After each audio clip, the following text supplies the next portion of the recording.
Welcome to the Bubba Army YouTube channel.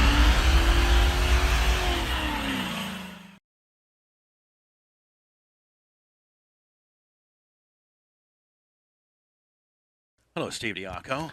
Hello, Bubba. How are you, buddy? Amazing. How you doing? Anything you hear on the radio that you need to clean up while you're driving in? Sometimes you're I the clean just- up man. You got to kind of right Danny's wrong sometimes. Well, what I would say is that any one of these dirt track racers or NASCAR racers would bitch slap like Chris Rock any Formula One driver. Oh, Danny, They're more manly. Are you kidding me? They're just. I'm just saying. They might be more manly. And, But and by the Formula way- One is nothing more than a car parade. Okay, Steven talking about Formula One racing or racing in general. would be like me talking about dieting. You're like, Sorry, Dan. I wanted to get your hit line for you, buddy. he's got no frame of reference. He has no Well, he idea what he's does know talking how about. rugged and dirt track racing is, and he probably watched a little bit of the video. And Formula One is just like real foo-foo, she, kind of things that you and Jay do. Yeah, and if any of those drivers could do it, they would. exactly. There's so much money in it, they would do it in a heartbeat. Has Absolutely. Steve Well- ever raced your car? No, Now, Steve, as far as he driving, doesn't like it. as far as the three brotherly competition that we always have. Okay, everything. I heard always, Steve's the best driver. Everything always reverts back to you three, does it not, Dan? Like in Oh, every yeah. competition. Everything does. All right. So you're the oldest, Steve's the middle, and Jay's the baby. You testified yesterday, Dan, that Steve got the most ass whippings. That might have been today because he was the little prick. He was just always talking Be back. laughing when Right. Yeah, Arlene was... would be lighting his ass up, and he'd be like, like that kind of nonsense. You agree with that, Steven, right? You got the most Oh, definitely. spankings. Yep. Right. Yep. And Wooden spoon. he got the most. Yeah. And Steve was also the one you had to worry about because you could just beat up Jay and it'd be a beat up, but you could beat up Steve, and then when you'd be sleeping, he'd like super glue your eyelids together or something Right. like that. Exactly. He was going to get you back. Yeah, eventually. somehow, way, shape, or form. Yep. He would It was get coming. You, he would get you back. Now, within driving, Dan, you and Jay obviously have taken. You guys are very much driving enthusiasts. You have your own race car. Steve's more of a walker, I hear. No, Steve's more of a. Nice long walks. Steve's more of Steve is more. I'll be in Rob Elder's G5 going to Nashville with some hot bitches. There you go. Is what Steve is. You two guys go out there on the racetrack all you want. I'm going to be in Nashville VIP. Okay, so if you Has put he ever Anna, expressed any driving? Has he ever wanted to drive with you guys? No, he's never. He doesn't like the equipment. He doesn't want to be strapped in. It's too claustrophobic for him. I totally understand, But Anna, if you drove with Dan, Steve, and Jay, you'd be most scared driving with Steven. No, I don't think so. In what? In In a what? street car on the street, on a regular road, like on Bayshore. Really? On a Tuesday so afternoon. You're saying that he's like kind of Mr. Magoo when it comes to you three? Oh, that's Well, what yeah. call If, him. if we're That's- both screaming, that I'm is not one of feeling my good about nicknames. it. If we're both screaming, I can imagine Steve just being like, ah! Steve So- doesn't scream. He just sort of somehow makes it. Oh, I don't want to hear that. Defies physics. Steve is the one that hit the gate out of all you three. He's the one that did hit the gate on the here at the show, at the deal. Oh, wait a second, though. The fact is, no one's had more accidents than Danny, and number two is Jay. I never have accidents. There you These go. guys talk about how I'm Mr. Magoo, but they literally, I do avoid them. Danny, boom. Jay, boom. Steven, no boom. No boom. Because you're Steven, taking no less boom. risks, buddy. I like that. Danny, who's had the most accidents, reportable accidents amongst you three? Oh, absolutely me. All right. Without a question. And who has But had the least? so does so did So Dale you're- Earnhardt. I mean, people that jeez. drive That get ended in well. accidents. Wow, that didn't end Even well. I get that Right, reference. that's a battle. She's got a- different could've example. named someone else. Just got a text from Daddy Joe. So this will be Dan's last appearance now that he's comparing himself to Dale Senior. This is where I got to draw the line. So you're saying that you have more accidents because you take more risks and you go out and drive faster and erratic, more so than Mr. Safety Steve over there? No, I don't get in a lot of accidents, and Steve has gotten a lot of accidents most recently, and No, so he hasn't. Yeah, he has little fender benders all over the place, and his wife's the worst. His wife is like demolition derby. I feel like this is confession, Diaco confession. Well, Krista got in a little fender bender, but the brakes were cold. A couple. That's right. She totaled a car last year, Right? and then she also wrecked the other car. So she had 2 wrecks last year. They're never her fault. No, when you Except for rear-end- the, when that you one, the rear-end rear end somebody, one it's not your was, fault. although you and Jay tried to talk her off the ledge on that one with the Yeah, because cold they were brakes. being nice. Now, what happens when Krista messes up? How's that protocol go? I know how Danny's protocol goes. I got fairly familiar with Jay's protocol. But like when Danny, when you mess up, we all get together. We all figure out how we're going to tell Steve. We see if he's in vacation or not. Then we try to leak it to Steve, give him half the truth until we try and find out the whole truth. And by then we've diffused it. No, but with car accidents, I let them know immediately what's going on. I understand that. But like when Krista gets in trouble, how do you guys help her out of the Jay's race? like, how did she get out of the house? She usually starts with a story, and her stories usually fall apart. Is it involving keeping it away from? Like, does she try to keep it away from Steve as long as she can? No, because it's again, Steve and Jay, and now me. As attorneys, car accidents are our wheelhouse. I know. So when it comes to a car accident, it requires the expertise of an attorney to make sure that you are protecting your case and taking care of everything appropriately, including documenting your injuries. But and I so did whenever hear there's you a car did- accident, we call up to the lawyers that have all the experience to help guide us through this difficult time. But I heard she did call on you for some brake rotors or cold testimony last time. Well, yeah, I mean, it's That you had to go to Steve and say, Steve, I've driven Ferraris with carbon fiber brake rotors, and they don't stop the first They don't time. stop the first time. It's not to defuse it a little bit because you had her back a little bit. No, and I warned Jay, when he got his first Ferrari with carbon brakes. I'd had one for a couple of years, and I knew how bad they were when they're cold. And so Jay's house has, like a stop sign and then about 1.5 miles and then another stop sign.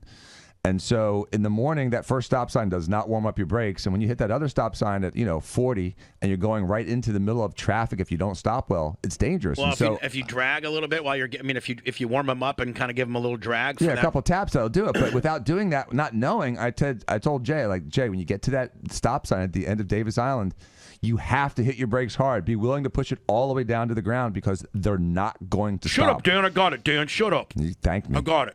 Because you were right. Blitz, the problems the Diacockos have compared to the problems we have. We hit our brakes and just hope that they'll stop. They have to make sure that their carbon fiber is warm. I have to push mine all the way to the floor because I don't have any pads left. Right. Yeah. I got metal bolts. That's the problem. Right. That's the problem we have. Not that our carbon fibers aren't quite No. warmed up to factory specs. My steel brakes have no pads. That's why I have to do it. But I've never been the Ferrari guy, and I finally bought one for my wife. Not and for you. Not for me. And guess what? What? It's paying dividends, isn't it? Well, Krista was already on the train. She's been an amazing partner since we were kids. I know. But she was over the moon about it. And then she had this fender And bender. she looks good in it, too. When she rolls in that, Thank you. that's money. Yeah, it's cool. So she has this fender bender, and she called me. Of course, I was not happy. Dan and Jay. Were you on vacation? Because you always are. Yeah, of course. Were you in Fiji? Perpetual. Bora Bora? No, I was in town. So, All right. and this is what anyone that's in an accident should do. Don't hide it. Call somebody. She called me, and I actually showed up on the scene and talked the guy that she rear-ended out of making a claim, and we paid for his car, and he didn't make an injury claim, and the guys, explained to me the whole brakes thing, and I went out and bought her a new one. We replaced it. Did she have to wear sunglasses for a couple weeks? No, she did not. She did not. But the truth is, if you ever in an accident, Krista's had some that were really bad that were not her fault, and thanks to Dan and Jay, we got huge recoveries for them. She got real injuries too. I will but tell you this, man. I got in a car wreck, and I'm just going to be honest with you. I got in a car wreck. What Blitz was it in March? Yeah, about a year ago. Got rear-ended. And on Was it a year I-70, ago? I think it was. Damn. And man, Jay and Diacock Law, but Jay and Dan, man, they did me right. They got me set up with the right doctors. They got me set up with the right therapist. They got me just Jay just had it go here, go here, go here. Talk to this guy, go here. Start this treatment. Like they walked you all through. I think Melanie is his main girl. Mel. Yeah, she runs the show. Yeah. She's incredible. You guys need to give her another $1 an hour or something. I'm telling you. She's amazing. And so, the Bubba Army, if you ever know anybody in an accident or, they've always been there for the Diacock family. And we've been there for them. SOS firm. I'm telling you right now, man, if you get in a car wreck, you call it. And Jay or Dan, or, like Dan, if somebody got in a bad car wreck at night, it would go to you or Jay. Like you got. Probably rolls over to me. Most of the time it rolls to me. Right. Yeah. And if Dan is still up in the carriage house, he'll probably come over and try to help you out a little bit. Right, Dan? I mean, We you know, help everybody, and we answer the call all hours of the day.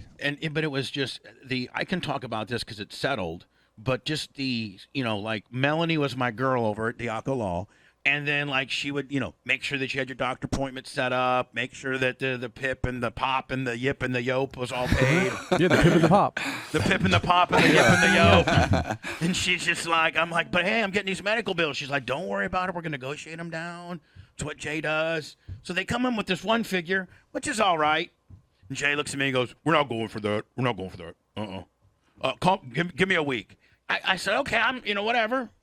I got, a week later, double the amount because the Spit and Cobra got on the phone. He's the best. And the I like him more than Danny now. I do. Yeah, when you get it paid, no doubt.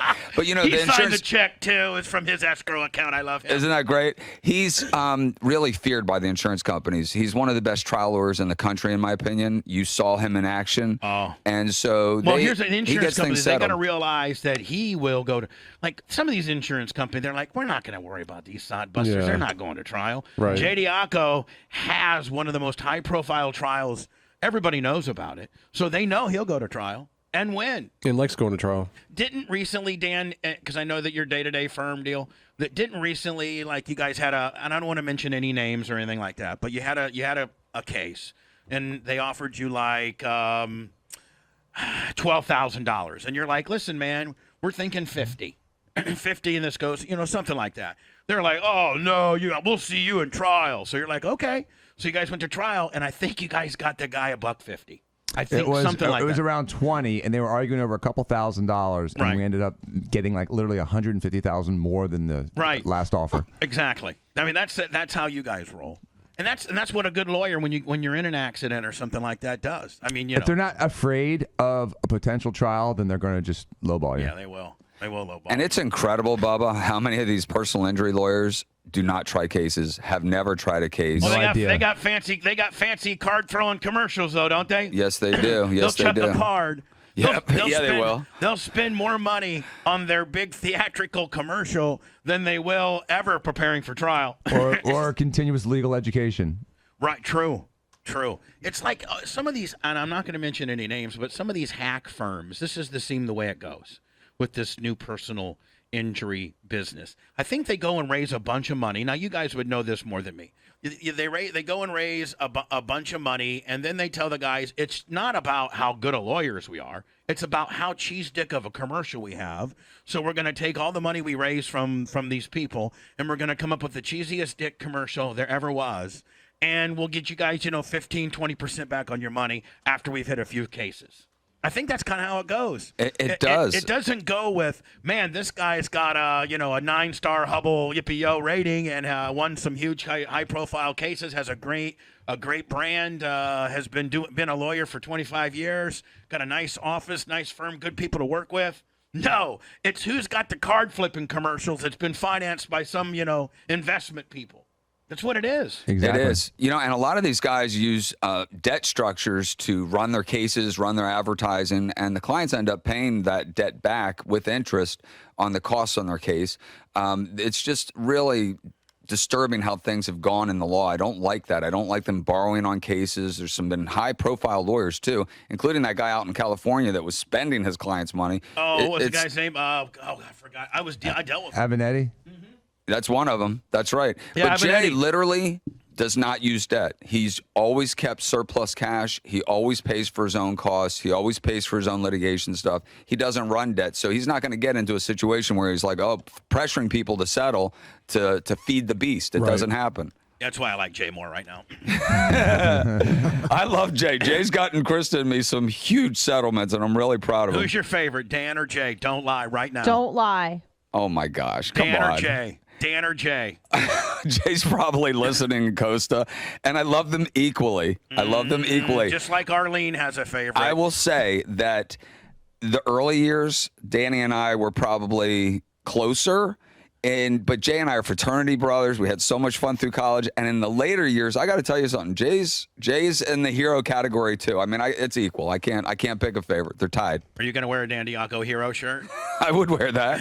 What do you mean you would wear it? He's gonna wear a Save the Let me tell you Diacockos. something. I've been calling Dan my hero since I was a kid. True or not, Dan? True. He's my hero. And I got to tell you still, and I'll let you when Dan leaves, about that person that I had in my arms nearly. Oh, that died. Yes. You got info on it? No, I just want to talk about, because one of the things Danny said to me, because I was. Nobody even knows what we're talking about. No. Go ahead Okay, and so- set us up, Steve. Okay, so here's what happened. I'm surfing on the East Coast at my new place, Man, what a rough life. and it's free. I know, right? Surfing Another on vacation. the East Coast, on the East Another Coast. little shack. It might be Another little shack, me little, and Cristobal. little beach shack. So it's freezing cold, guys. I No, mean, is this recently? yeah, this is like 2 months ago. All right. Freezing cold. I'm in a full wetsuit.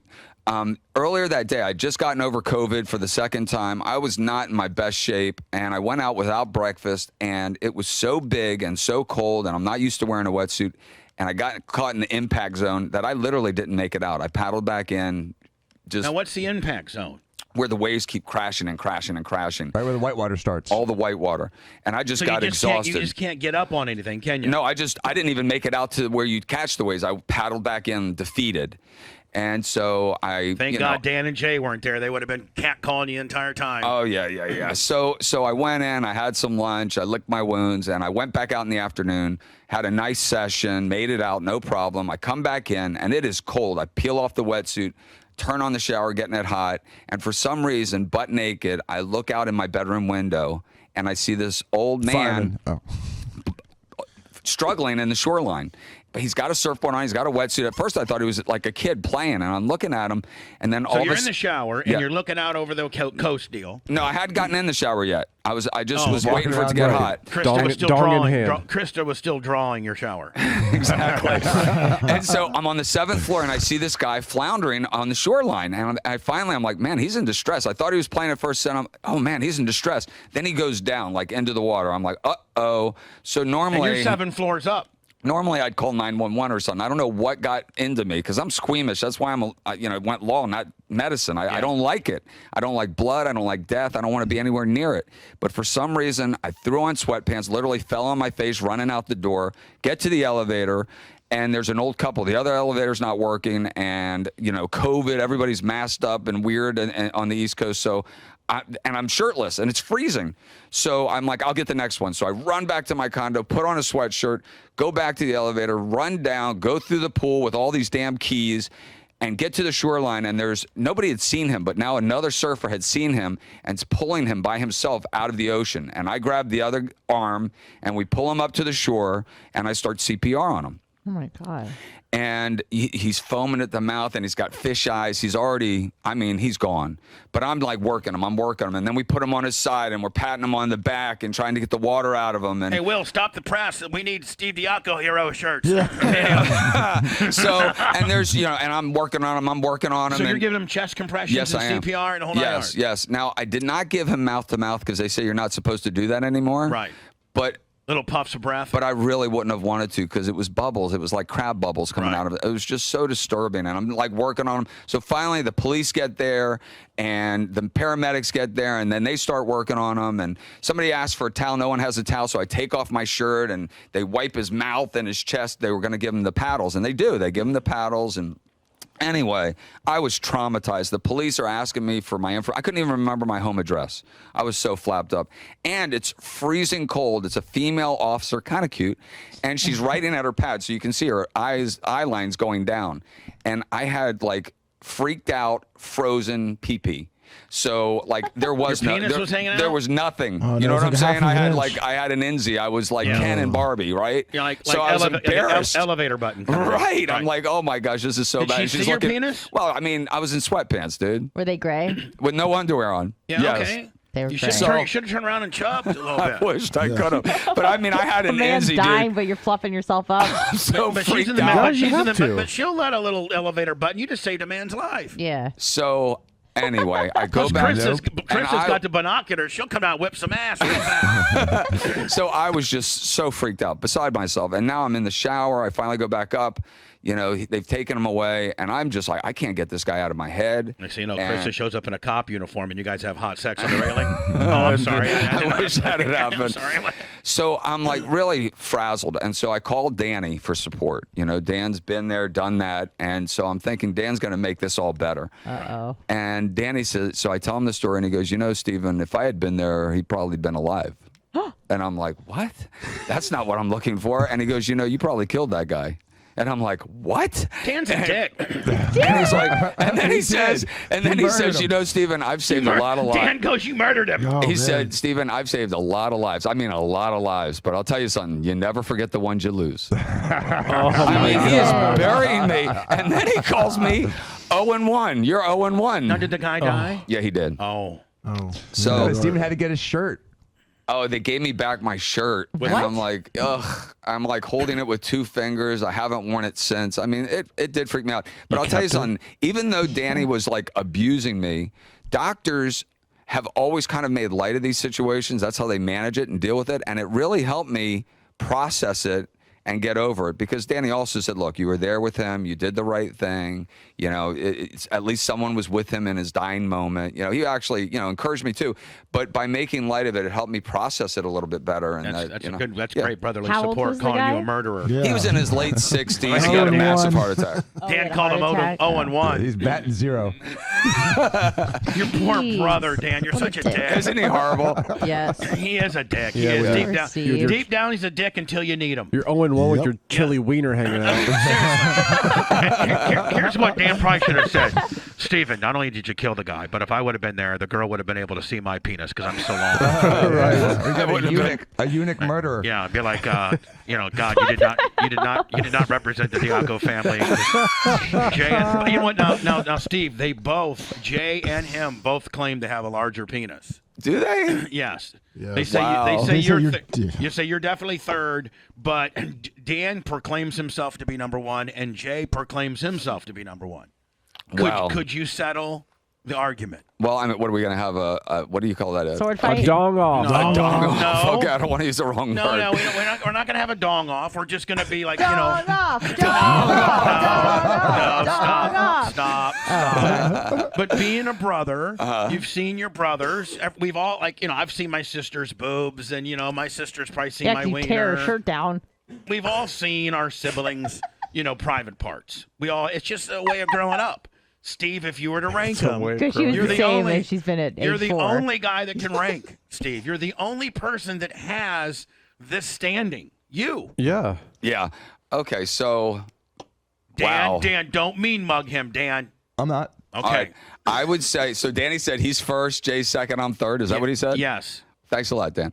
All right, so so if we're But gonna Jay, go, but Jay you're said, third, now too. Jay said he's first, Dan second, and you're third. I would say Jay's first, Dan's second, I'm third, but we're all neck and neck, Head and head. head and head. No pun intended. Yes, I don't think anybody's like You're saying light years Jay's. You're ahead of the saying others. Jay's first. Yes. Dan, then we got to go with the unbiased. Dan, I mean, Yeah. Dan, you're number 2 Majority on the way. rule. Yep. I don't Jay's believe penis it. wins. Jay's way. penis is number 1. Jay's penis wins. Steve Diacock in for Dan. We do the Diacock flip Jay. at 9. I'm sorry, Jay. Steve in for Jay. All you need to know is Steve's in. That's all you need to know. Yep. And Dan's already threatened to beat his ass when he comes home today because Dan says, I had the largest penis. And the thing about it is, even if Dan didn't have the largest penis, God forbid that you tell him that he doesn't. Yeah. He just has to have the largest of everything. Homeless Drew Garabo, 25,000 bits. Thank you, homeless Drew Garabo. Love you. Now, Steve, you don't even know it, but your decision was the That's the new Steve Stephen Diacock. Diacock, almost a hero. One and done.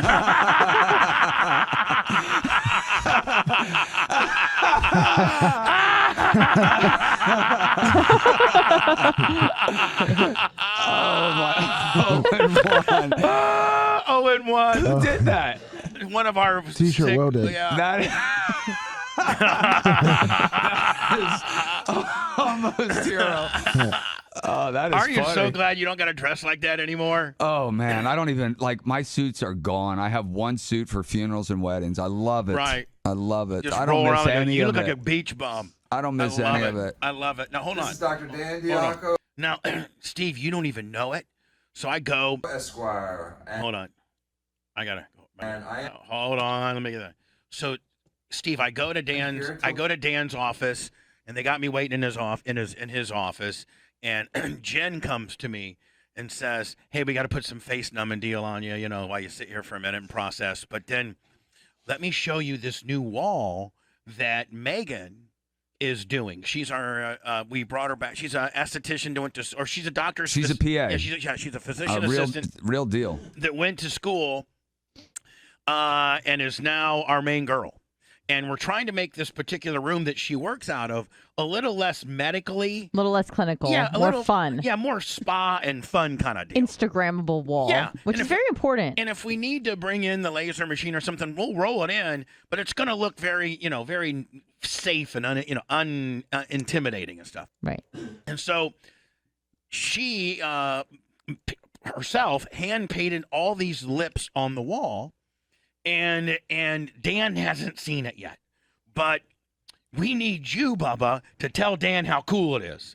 I'm like, what are you talking about, Jennifer? What am I doing your dirty work for? And she's like, Bubba, remember how many prescriptions I call? Okay, whatever. I'm like, okay. She had her hands on her hips just like that. She goes, next time you need a script, okay, I got you, girl. What do you want me to do? Tell Dan that this is cool because he's going to flip out. I go, okay. So I go in there. Well, Dan walks in, and we weren't quite ready for Dan. Dan walks in, and he goes, what in the hell is this? And Megan says, well, it's not done, first of all, but it's going to be like a big thing of lips here. And it's going to cause, people can take pictures, Instagram. It's going to cause some chatter. It's certainly far, more, I don't know. It's more trendy Than some stupid ass Dan's nearly 56-year-old wallpaper. Right. And so Dan flips out in his standard Dan type deal. This is unacceptable. I should have been called. So who made the decision? Jennifer did. I did. That kind of diffused him a little bit because he knows he can't quite go, swing as hard on her. Apparently, I heard from Jennifer. Apparently, he had told her that she can do whatever she wants with the wall. Yes, she did. She reminded him that.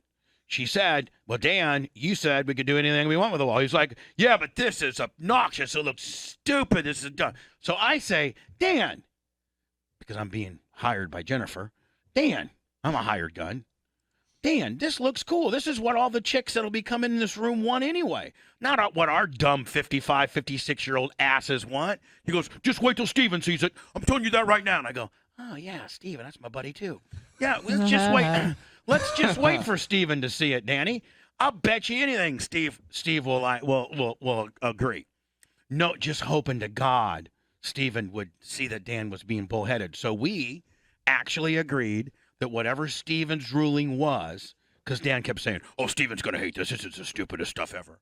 I mean, Steven's got a daughter that goes to USC with an MIT Cornell kicker. He's got kids that are hip, and they know Steve knows this world far better than you, Danny, you son of a bitch. So we were waiting for Steve to get back from a vacation. The Antarctica. He was in the Antarctica, and he finally got Antarctica. back. Yeah, he was in the I hear Antarctica. great things about the Antarctica. He was in the Antarctica, and he finally came back after killing Grandpa on the beach. And so after killing Grandpa on the beach with the wrong chest compressions and his puked up regurg shirt, Steve comes in and says, Dan, I think it serves its purpose. It's better than wallpaper, and it's good. So then Dan had to apologize and make this video. Is that what the bet was? Yeah, you didn't even know the bet. No, I did not. So did he come to you, and what did he say to you? Well, I was in the office to get my hand injected. He takes care of me too, and What's wrong with your hand? I had trigger finger. It's where your finger locks up,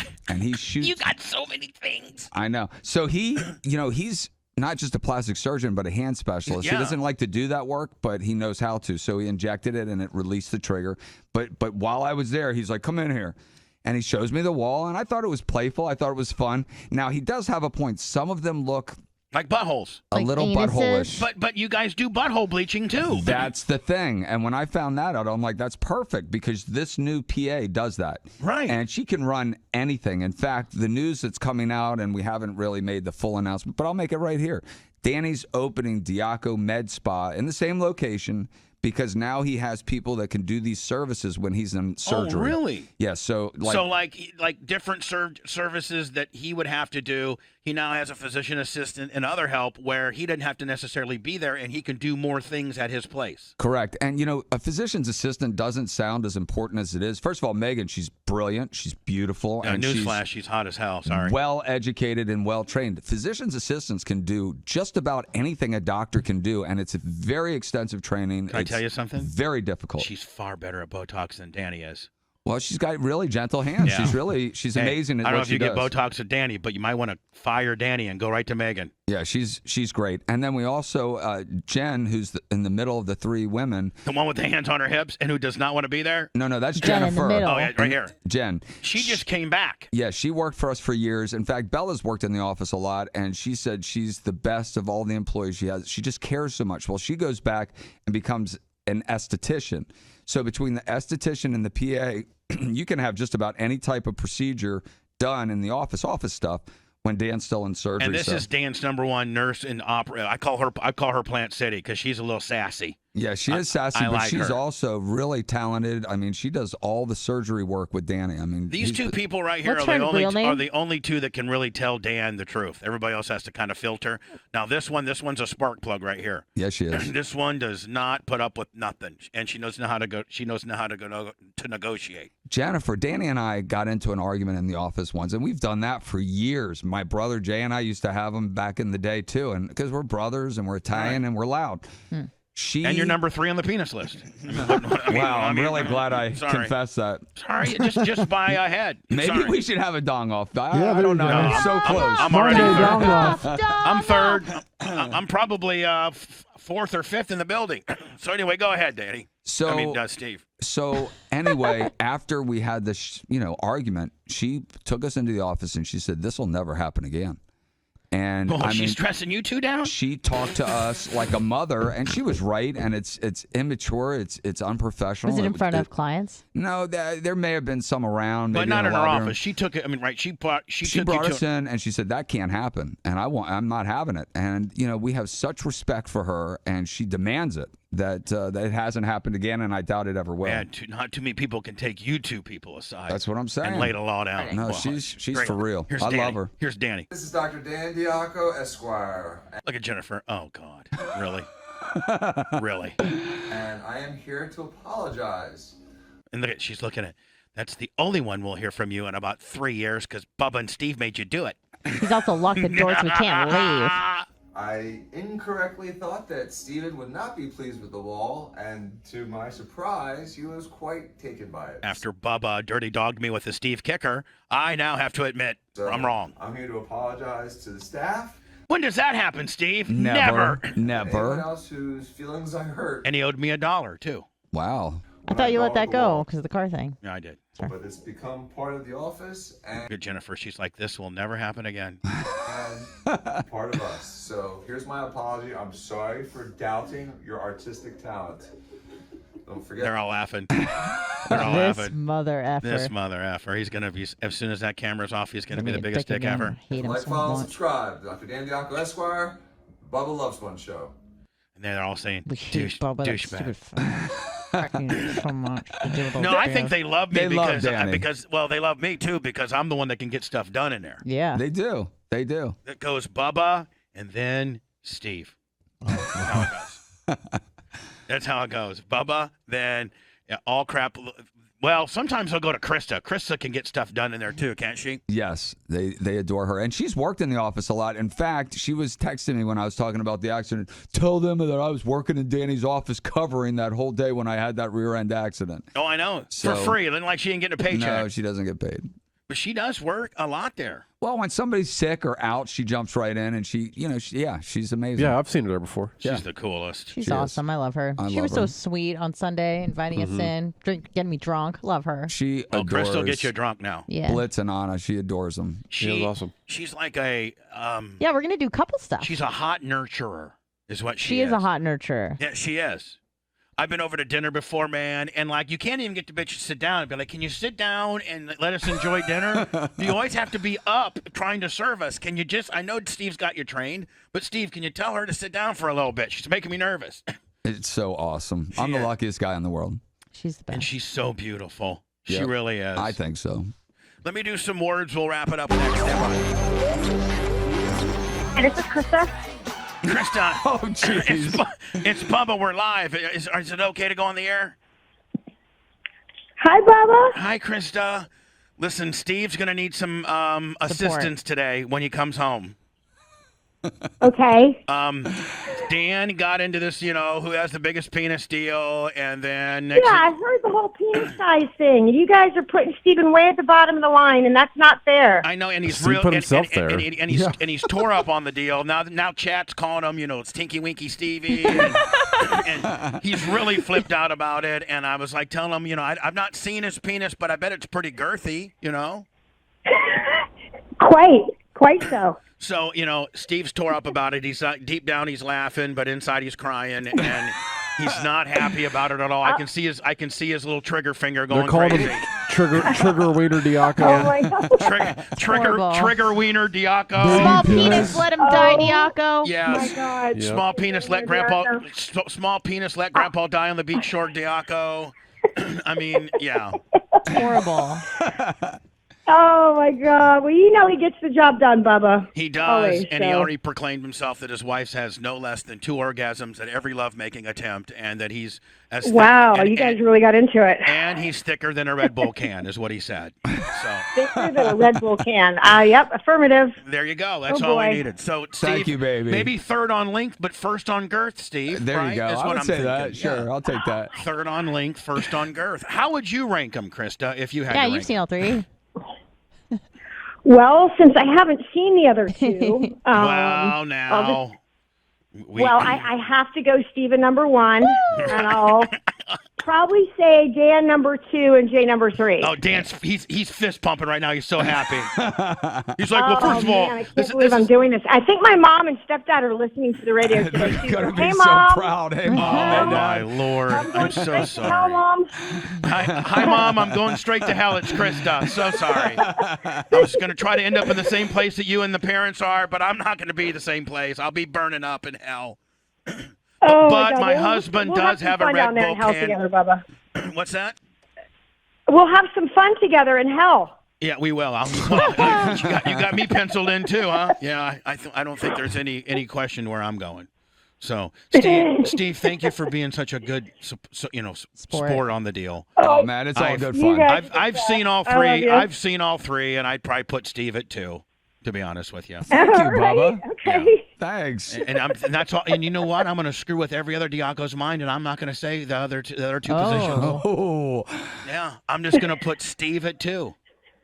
Well, And- we know you have Dan up there. You've got pictures of Dan half naked all over the That's studio. true. We know who you like. Dan is my boyfriend. In front of Lummy. Yes. Dan is my kind of my public boyfriend, but Steve's Oh. but Steve's kind of my. You're in the closet with Oh, Steve? Steve's on the DL. He's my down low brother. Yeah. yeah. Steve we would do be. love each other to Yeah. death. That's a fact. He's And then so Jay, good. I would He's love so Jay good. more, but Jay's like a little germophobic. We can't quite get the bodily fluids going with Jay. That is true. He's That is true. But when we're in trouble, Jay's number 1. Yeah, when I need to get a nice settlement check, Jay's right at the very top. Right on. Oh, yeah. You know what? I should have put Jay up at the top because I do have something That you need to something in get- the pipeline. Yeah, Yeah, she's got a case with Jay right now. it's Krista's. Yeah, I got a case I'm getting ready to settle. Jay's number 1. No, well, hold on now.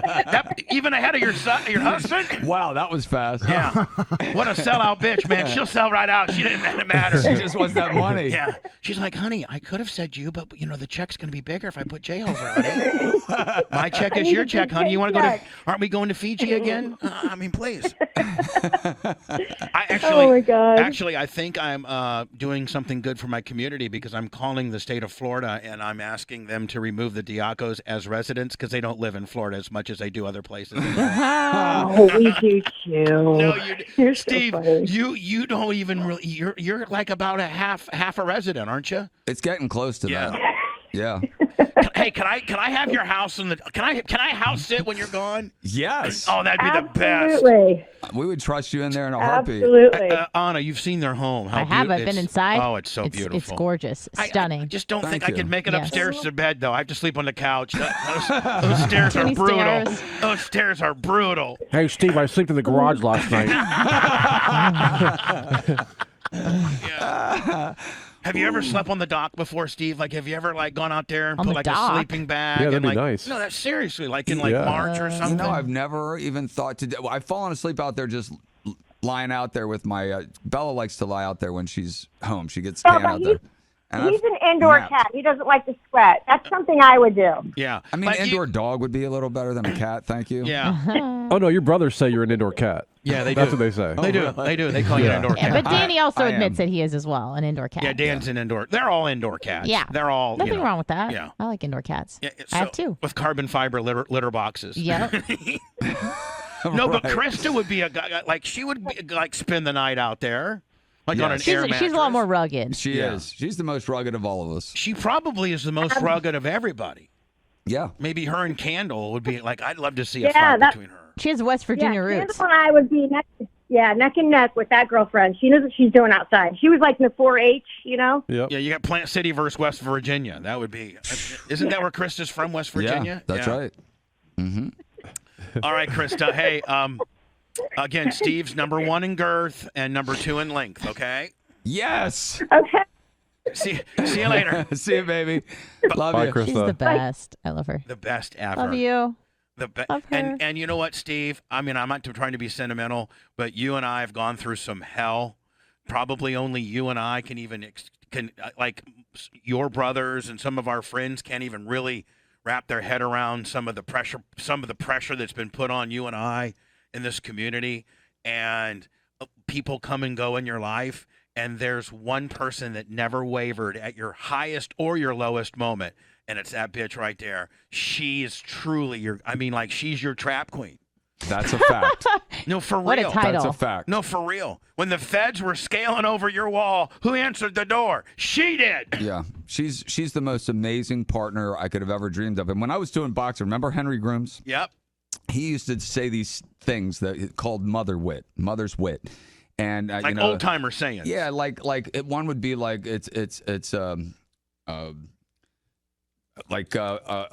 a dumb rat has but one hole. You know, like it's better to have more than one, hole to escape from, or a drunk man speaks his sober thoughts. And one of the things he said was hard times brings about change. And he said that when I said I would never divorce my wife, we'd never get a divorce. And he said, Stephen, hard times brings about change. Oh, it's a poor rat has but one hole. That's what he used to say. So I'm like, well, what the heck does that mean? And he's like, well, when hard times come, women change. And they often they leave. And so when hard times come to you, I'm not wishing it on you, Stephen, but when they come, and they came. Don't you ever you say had never. some hard times, buddy. The hardest. I mean, when the feds are jumping over on some trumped up willies, I mean, they for real. terrorized me, and I was shattered. And my wife kept saying, get up, get on with it. And she never wavered. She never threatened leaving me. She stood by me through thick and thin, rich or poor, sickness and health. That is the baddest woman on the planet. Screw what Henry. I I can simplify what She's Henry, amazing. what Henry Groom said.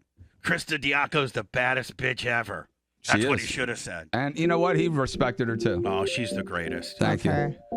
Anna, Yeah. thank you so very much. Oh, thank you. We're going to do an after show on Sure. both. All right. Both. YouTube and Facebook. YouTube and Facebook. We got to keep our Facebook numbers up even though we're in jail. Did you know we got thrown in Facebook jail, Stephen? No, Yeah. that's crazy. Come For on. me calling myself white trash. For real. This is getting so weird out there. It is. It's getting weird.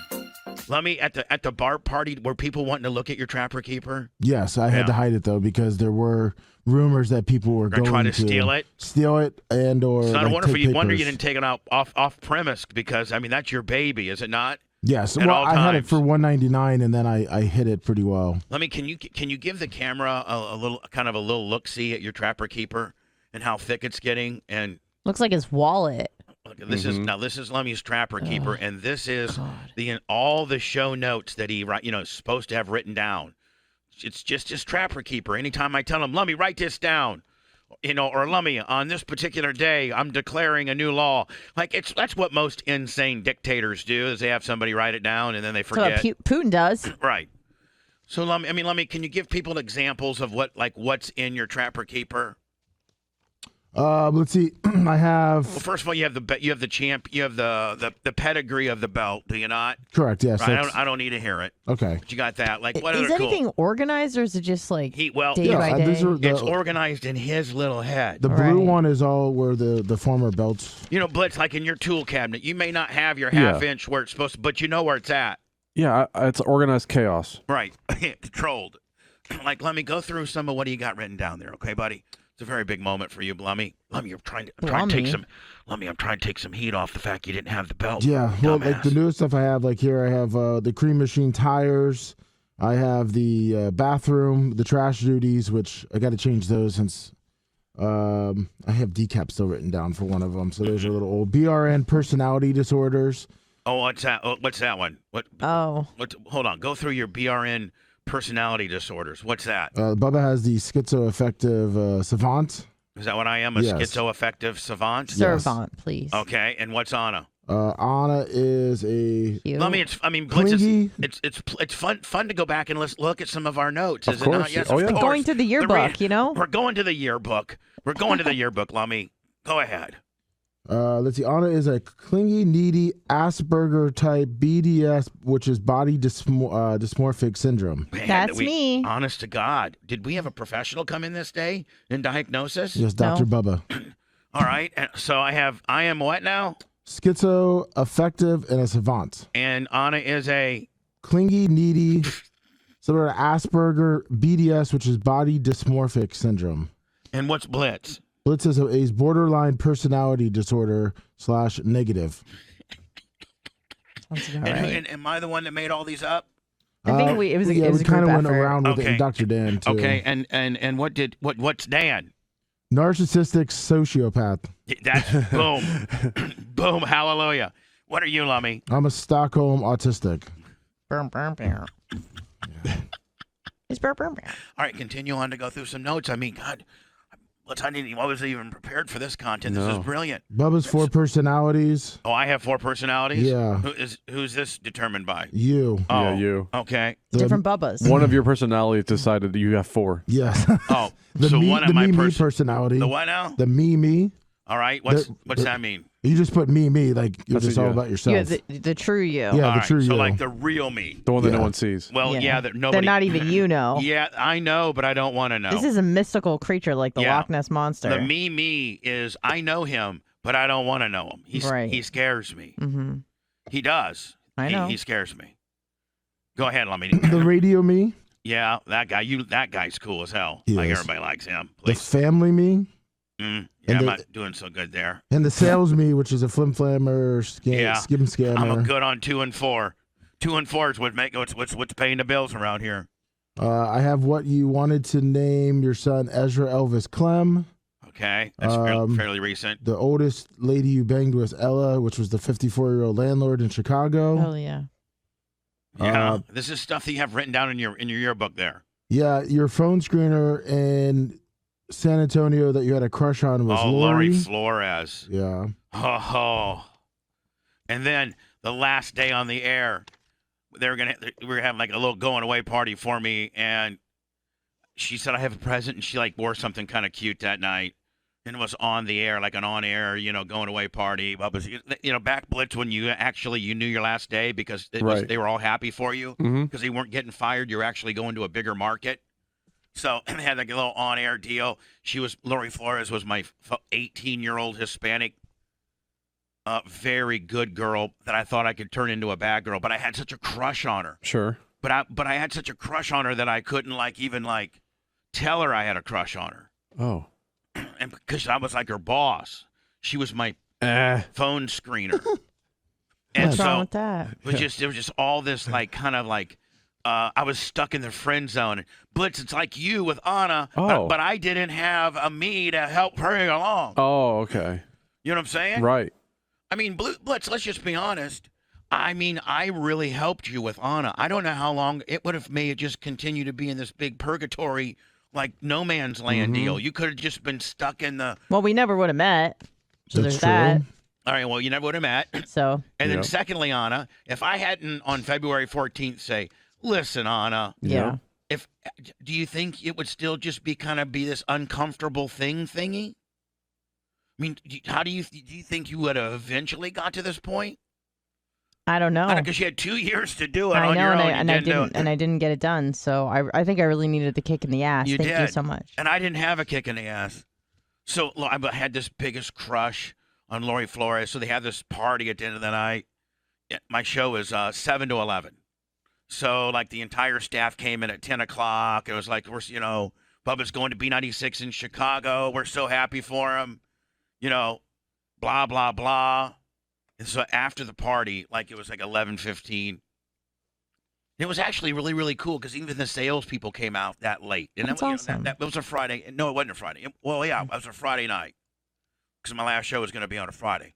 So they all kind of had alcohol. It was kind of like a little going away party. It was pretty cool. Awesome. They don't do that stuff in radio anymore. Not really. And so she, in Blitz, I had to turn in my samurai side. Not your samurai. No, the radio station I worked at KTFM, and they took such good care of their jocks. This is unheard of. But it was, if you were a jock, if you were a full-time jock on KTFM, you were a star. You were just a big star the way they positioned you in the community. Every jock was, remember when Suzuki Samurais Of course, those little tiny Jeep-looking were things. popular? Yeah. Well, Samurai of San Antonio, whatever, was a sponsor of the station. So every full-time guy got a fully wrapped station Samurai as a take-home vehicle. I mean, Anna, isn't that unheard of? It's unheard of in today's radio world. Absolutely. It was a different world back then. And every full-time show had a phone screener. Also unheard of. Yeah. The fact that your coworkers were happy for you. Oh, yeah. Also unheard of in today's environment. She was assigned my my phone screener, which she'd be right there in the studio with me. She had this little area over there. She was pretty close in proximity, and she was so hot. I bet you I can find a picture of her, Blitz. I bet you I can. We can sell as an NFT. Okay. So, I'm there for 7-8 months. I had a 2-year contract. I was, gonna stay there for 2 years. I loved it. Plus, I was in love with her. Don't forget now, Blitz. This is after my wife left me, and my girlfriend Rebecca broke up with me because she got pregnant by her dad's partner, law firm partner. Oh, wow. So I'm living in San Antonio. I don't have any girlfriends. How old are you at this point?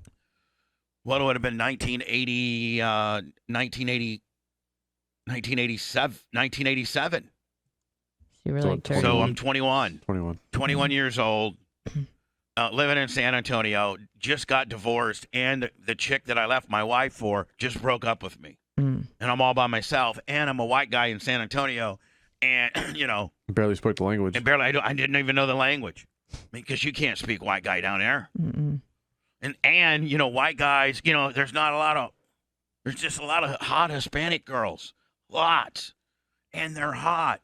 There's somewhat of a language barrier, and I think it's within their community. It's not cool to date a white guy. Probably not. Isn't it one of the fattest cities in America? Well, That's the what? Houston. No, San Antonio. No, I don't think so. No, Houston's one of the worst. I know. now. But So San anyway. Antonio. So, it's so, even hot Hispanic girls, their families, if you're a white guy, Mm-hmm. so I was Johnny Depression. Mm-hmm. And I wanted to get the hell out of there. But I was in love with my phone screener. I thought there was some chance. So the last night, we're having a party, and she's like, hey, after the party, I thought maybe you and I could go out for a drink or something. I think she wasn't even 19. I think she was 19 or 20. Sounds about right. Yeah. So I'm like, okay. I'm thinking, oh yeah, we're gonna finally, Smash. yeah, finally she, and she gives me we go to the Applebee's. She has a water with a lemon. Oh. Yeah. Jeez. I have a Diet Coke. And I said, hey, you want to go back to my place? She's like, no, but I have a present for you if you come to my car. Oh, yeah. Yeah, Let's go, Daddy. Yeah. So I'm like, oh, hell yeah. I mean, Walking with kind of a boner, you know? I'm bonied up right in the Yeah. moment. So I'm like, oh, yeah. This is going to be great. Because if I could just do that, then she'll like me, because at that point you're pathetic. You're just a loser, hoping to get some oral in the Applebee's parking lot for a girl that you had a crush on for 9 months, but you didn't have the balls to say anything. Pussy boy. Oh, sorry. I'm projecting. So we go to her car, and she's got like this Honda Accord or something. Her dad was real rich. It's like a new one, a brand new one. She had like wheels on it. Of course, she's Hispanic. She's living in San Antonio. Right. She ain't got stock wheels, Nope. please. No, She probably had dingleberries hanging from neon. the She probably had neon underneath it too. I don't even know. hitting switches. So I get in the passenger car. She's probably three Hydraulics. wheel motion, Yeah. big bass, playing DJ Magic Mike. So I get in the passenger side. She gets in the driver's side, and she starts crying. And she's like, "You don't have any idea, how much I'm gonna miss you. For the last 8 or 9 months, I've really kind of felt this energy between you and I." I'm like, hell yeah. Yeah, let me go ahead and unzip my pants right now. No, but I'm like, hell yeah. I'm like, I know. I've felt it too. By the way, Lummy, I've never told this part of the story on the radio. Perfect. Like, I've never told this No, part. I've never heard this part. This is because this is the embarrassing part. Oh. This is, I think I know. yeah, this is the, I really look like a real pussy. Hmm. So she's like, I for the last 8 or 9 months, I've felt this energy between you and I can't explain it. And I'm like, I know. Me too. But I've been so afraid to say something, but I really, really like you. And she said, well, I went to church and I prayed about it. I'm like, Ew. oh, well, me, Now okay. you're down to half chub. Okay. But I'm like, okay. Oh, I didn't say. Because she's feeling like almost, a nasty girl. She feels like she has to repent for her Yeah, sins. well, I'm thinking maybe, right? Yes, I'm thinking. Okay, man. There's, Sure. There's a chance. She went and asked. She went and prayed about Talk it. to and God. she probably maybe her pastor said, well, if you like the guy, go for it. Yeah, give him some Riz his. Yeah. Give him some rest. So she says, and I have determined that we're gonna probably just have to be great friends. And I got you a Bible with some highlighted scriptures. If you ever get lonely or feel sad, then I have. And she had like these Oh my God. scriptures, like how on like legal papers blitz they'll have like a little red Tabs. tab deal. Yeah. And you turn to that page. Yeah, she had like Page 7 markers or all 8 set up. page markers set up on this Bible where I was supposed to go and read when I was feeling like a loser in Chicago with my 4-inch penis in my hand. Did you?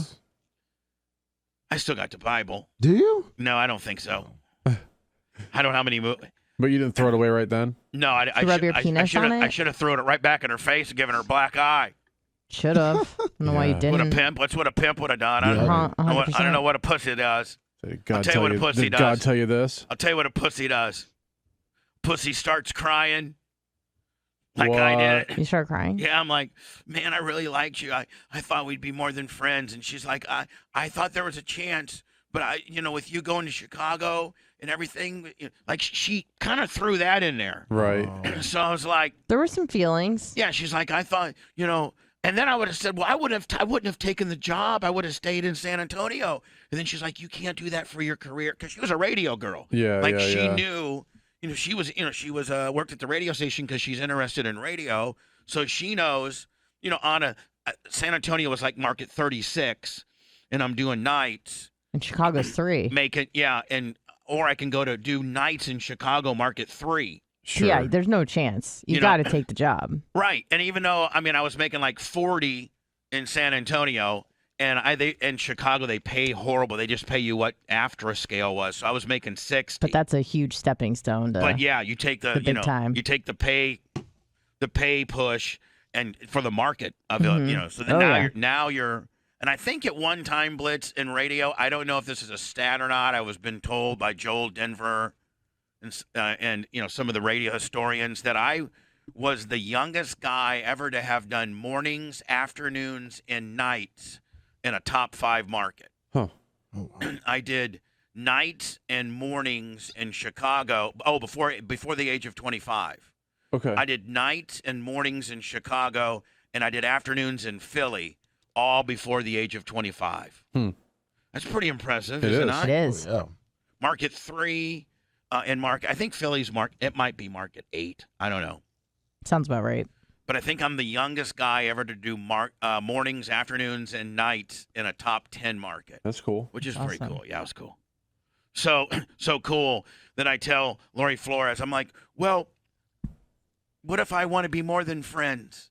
She's like, well, it's just, you know, you just can't. We can't. I'm going to school, and KTFM's got me. You know, I'm on this internship with KTFM for another 6 months. And Pastor Pablo said it's not okay. And my papa says it's not okay. Have you looked her up lately? I was going to ask. No, I haven't. You never saw her again? Never saw her. I've never. Let's find her. Blitz can probably find her in like Actually, 6 Bubba, minutes. surprise, here she is. Isn't she married to a pastor? With Where are 3 they kids? now? Blitz, how do you know? Are you sending me a link?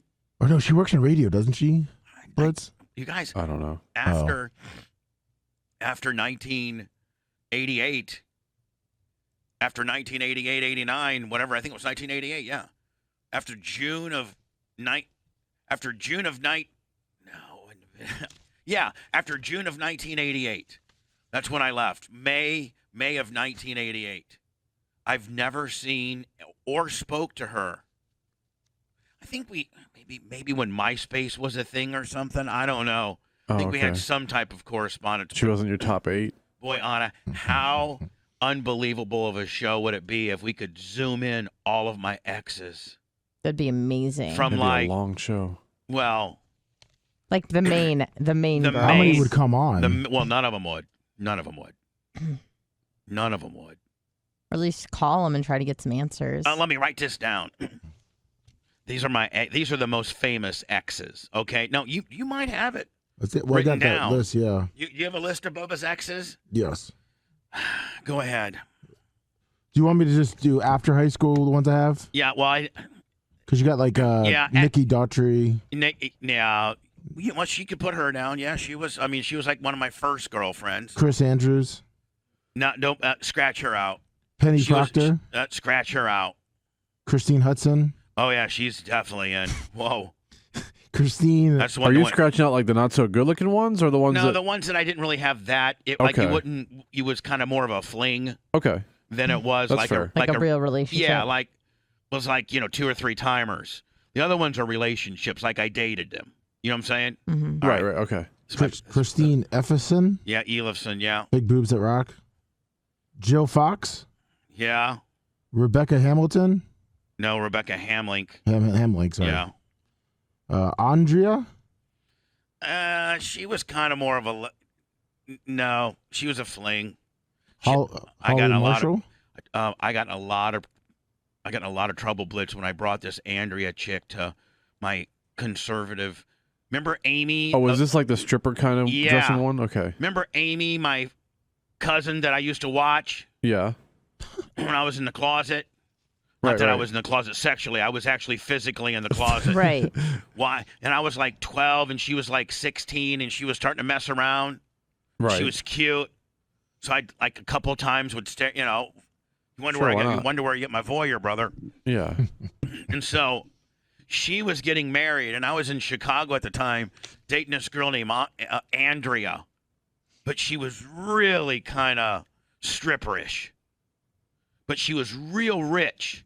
Like the real rich daddy's girls that dress like sluts. Yes, I befriended many of them in college. That's exactly her. They're dad, super fun. She lived in Barrington, Illinois, which are nothing but huge mansions out there. Mm-hmm. I mean, and Blitz, her house was like double the size of my old house. What? Yeah, Whoa. yeah. Ooh. Right. She was like 19, and I was just kind of blasting her, but I decided to take her to my aunt. I'm sorry, to my niece, my first cousin Amy's wedding in Fort Wayne, Indiana. Okay. And Andrea, we're going to Fort Wayne, Indiana. You know how girls are going to be dressed, like Fort Wayne, Indiana. Yeah. Conservative. Conservative. You're gonna, not like they're from, a strip joint in Chicago. Yeah. So Andrea wears like this little white sequin dress, which I don't know if you're not supposed to wear that at a wedding or not, but it literally barely went over her vagina. Her ass, you could literally see her ass. She didn't wear any panties or bra at my request. And, we got drunk at the party. I never drink, and I got a little drunk. Oh. And then my mom asked me to leave because all the men, your date is being disruptive, Bubba. And I go, what do you mean, Mom? I said, everybody seems to like her. And she goes, Bubba, she's a whore. Get her out of here. I'm like, Mom, what the hell? What the hell, Mom? You're ruining Amy's. This is her day, and you had to come down here and bring some whore. All the women are just beside themselves. You're embarrassing me. But the guys were loving her. I'm like, okay, all right, whatever. See you later. Ruined it. Yeah. You ruined it. By Mom. So then Andrea, I'm like, come on, Andrea. She's like, why are we going so early? I'm like, because this place sucks. What's the state? I mean, let's get the hell out of here. Did you leave and go blast? No, we didn't even blast because she was so upset that I pulled her from the wedding. Oh, jeez. I didn't even get a blasting on her thanks, deal. Mom. No. She looked straight like a stripper. That's my- good. That was the whole point. Yeah. So scratch her off relationship on Lummy. Holly, Yeah. Oh yeah. Oh gee, please. Rebecca, Yeah. Crystal. Nah, she was more of a fling. Take her off. And then I have Nikki and Heather. Yeah, and you probably should put Tyler's mom in there, Jenna. Yeah, sorry, that was Maybe. after Heather. Sorry. Yeah. Those are my exes. Yeah. Can't talk to my currents. You don't want to blitz. You never want to cross-pollinate those two groups. Sure. That's a crosswire Willie all day. Sure is. Wouldn't it be unbelievable if you could get a hold of Lummy, the ones that you denoted as relationship ones? Yes. If Anna, if you could get those together all, like either in studio would be ideal, Right. but either on Zoom. Oh my! How many are there, Lummy? 1, 2, 3, 4, 5, 6, 7, 8, 9, 10, 11. 11. 11. Yep. The dirty 11. Oh. Oh, you could never call it that. They would never No. They would never like that. Never. And Blitz, do you think that Bubba's Angels. Do you think I'm trying to go through them, Lummy, as to which ones would say, he's a good guy. He's brilliant at what he does. He's his mind is just unbelievable. He's kind. He does have a little bit of a temper sometimes. That mother effer. But I wonder, Lummy, I got to go, so I'm not too late. But let's go through them next and try to be honest as to whether they would be cool or not cool. Okay. And maybe what some of their high spots would be. All right. You think we should do that, Blitz? That might be kind of cool. Yeah. Yeah. Honey, are you going to wear your Diacock? We're not. Are you? Of course I am. And I'm doing laundry today, so I'm going to wash it because I need Are you to going to do take a one wash. picture? Yeah, I could do a picture. Anna, it's anonymous. Hello? I think people may know it's me. No. Oh, when the shirt's is straight. Mhm. There's two. Lummy, if we were to pick up my exes talk, we were going to go through them as to what we thought their position about me would be. Like, do they hate me? Do they like me? Do you think they still like me? Do you think that they hate my guts? Do you think, I think it would be kind of an interesting topic, so to speak. Start at the top, Lummy. Julie Park. No, she wasn't a real girlfriend. I told you to scratch her off. Nikki Daughtry. Sorry. Nikki Daughtry. Yeah, that would be the Nikki Daltrey. You guys see, none of you guys know these people. No. So I would say she would say, not like nothing bad, but because it wasn't really a thing. I'd almost scratch her off, Lummy, and not make like. Yeah, let me scratch her off. Scratch What the hell her are you off thinking, on relation. Lummy? Yeah. Scratch her off. What's the next one? Christine Hudson. Yeah, that one was for real. That one ended up in East St. Louis. Yeah. Oh. Oh, I don't know what. She certainly probably wouldn't go on the air. But you think she would say something bad? I think that she would say, honest to God, I choose not to remember that part of my life. I think that would be. bad, I think huh? it would be that bad. Is yeah. that traumatic? Yeah. Dating you? Like like Lummy, for instance. This would be my reaction. Like, ask me about Christine Hudson. Bubba, what do you think of Christine Hudson? Oh my God, she was so beautiful. She was so cool. She was young, but she was just cool as hell, man. She just went with the vibe. Like, she was way ahead of her time, and probably one of the hottest chicks I've ever been with. Okay, that's how I would answer, right? Yeah. Now, this is how she would answer it. Hey, Christine, what do you think? What's your opinion on Bubba the Love Sponge? Who? Oh my God, let me tell you something. Do not ever bring that name. So, over the years, he's talked about this stuff, and I'm so embarrassed. I have a family, and it's just a part of my life. I just do not like to remember. Please do not call me again, please. Click. Exactly. That's how that one would go. So that's a no. Yeah. Christine Efferson. Elston. Christine Elifson. Let me or Blitz. The format will be I say what I think about them, and then Okay. I have to play them, Okay. unless it's somebody you guys know. Right. Okay.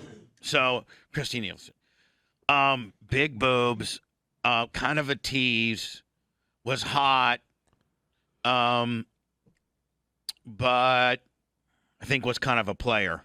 I think she was kind of a player. Ooh, player got played? Yeah, I think she was kind of a player. Mm. But she was hot.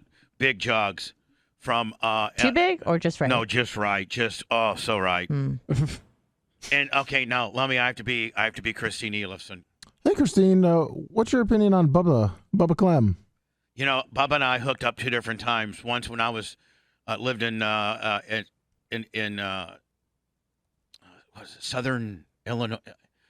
No, Eastern Illinois. Once when I was went to Eastern Illinois University, and then once when I had a job in Orlando, and I turned the radio on one night, and there was Bubba, and I was like, oh my God, I used to date this guy, and so then we hooked up for a little bit, but he ended up being a real dick, and kicked me out because he started dating some younger blonde girl, so I hate him. Okay. Has he died? Are you calling me to tell me that he died? No, we were trying to see if we could get him on the air. Don't call me back. Oh, Thanks. Thank you. Anything short of announcing as obituary, please don't call me. Thank you. Jill Fox. Jill Fox. Oh, Jill Fox. Jill Fox. We tried to call Jill Fox and got her husband back in the 98 Rock days, and he said, do not call this number again. Oh. She hates me a lot. Still? Why? If you know Jill Fox, don't ever mention my name. It's just because I was, I messed her. She Is was that the one you got with that the was marriage and that all? was the one that I got married to, Yeah. and I was cheating on her. And Like just a lot. just being Because you were in love with someone else. Yes, and she found out about all. Yeah, like this. Was the girl hotter than her that you were cheating on her with? Yeah, Like way hotter? yeah. Oh, yeah. Well, that's good. That's hurtful. But hurts my feelings. but Jill, What? she'd probably be that. I married her. Yeah. She'd probably be the one that hates me the most. Really? Yeah, like Jill would be the number one that hates me. I'll rank them as we go. So far, the ones we've talked about, they don't really hate me on a level. I hate ranking. This is number 1 with a bullet on the hate ranking. I promise you that. Yeah. Whew. Her dad took a swing at me too. Whoa. I believe it. When he came down to San Antonio, Texas, and was moving all her stuff back to Indiana because they caught me cheating on her with Rebecca, and his dad came in, and I wouldn't help him load any of the stuff up. What were you doing? Just sitting around? Yeah. Oh. Telling him to get the hell out of here. And he took a swing on me. And he just drove down and you told him to get the hell out? His name was Jim Fox. I drove 1,800 miles in a Ryder truck ready to come save his daughter. Here's Bubba Clem being a real dick. Imagine that. Yeah, Jill Fox is number 1 on the Bubba's a dick deal. Let me go ahead, continue on. We can do one more before words. I'm way late. Rebecca Hamlack. Hamlack. Rebecca Hamlink. Known as just Rebecca. She was really the very first real radio groupie. like was with me because I was on the radio and famous. And then when you're not on the radio and famous anymore, that tends to go south on you. Trust me. Then she's got nothing for you. Is she the one you got the Bon Jovi picture for? Yeah. She's the one that I yeah. Were they all brunettes except for Holly? Yeah. Yeah. Straight hair. Yeah. Bubble butts. Big jugs. Yeah. Nice. Lummy, I think we were going to pick up my exes. Yes, from Rebecca. From Rebecca Hamlink. Hamlink. And the format goes me, then I play her. Yep. And currently, the only one on the hate ranking is Joe Fox. She's number one. She hates me the most. Yeah, by far. She has a bullet. All right. Well, Rebecca I would say, oh my God, she was the most unbelievable freak ever. She like taught me how to freak. Oh. Like she's the one. Like she taught me how to freak. She was. Oh my God. Can you give us an example of some of the freaky stuff she'd like? Just the way she talked and this outfit like, that she would just. I can't even get it. I'm a dirty birdie. Yeah. Yeah. I'm a dirty birdie. She just kind of won the. She's the one that kind of broke the freak seal.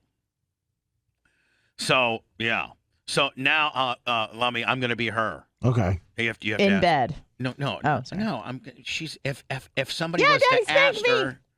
If somebody was to ask her, hey, what's your recollection of of dating when you were I was ball gagged out when you dated Bubba? Couldn't breathe. Hey Rebecca, what was your when you dated Bubba the Love Sponge? What's your memories of that? My memories include.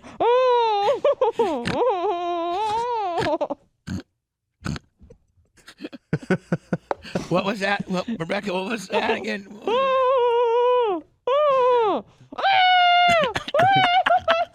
You gotta say yes, Daddy, through that.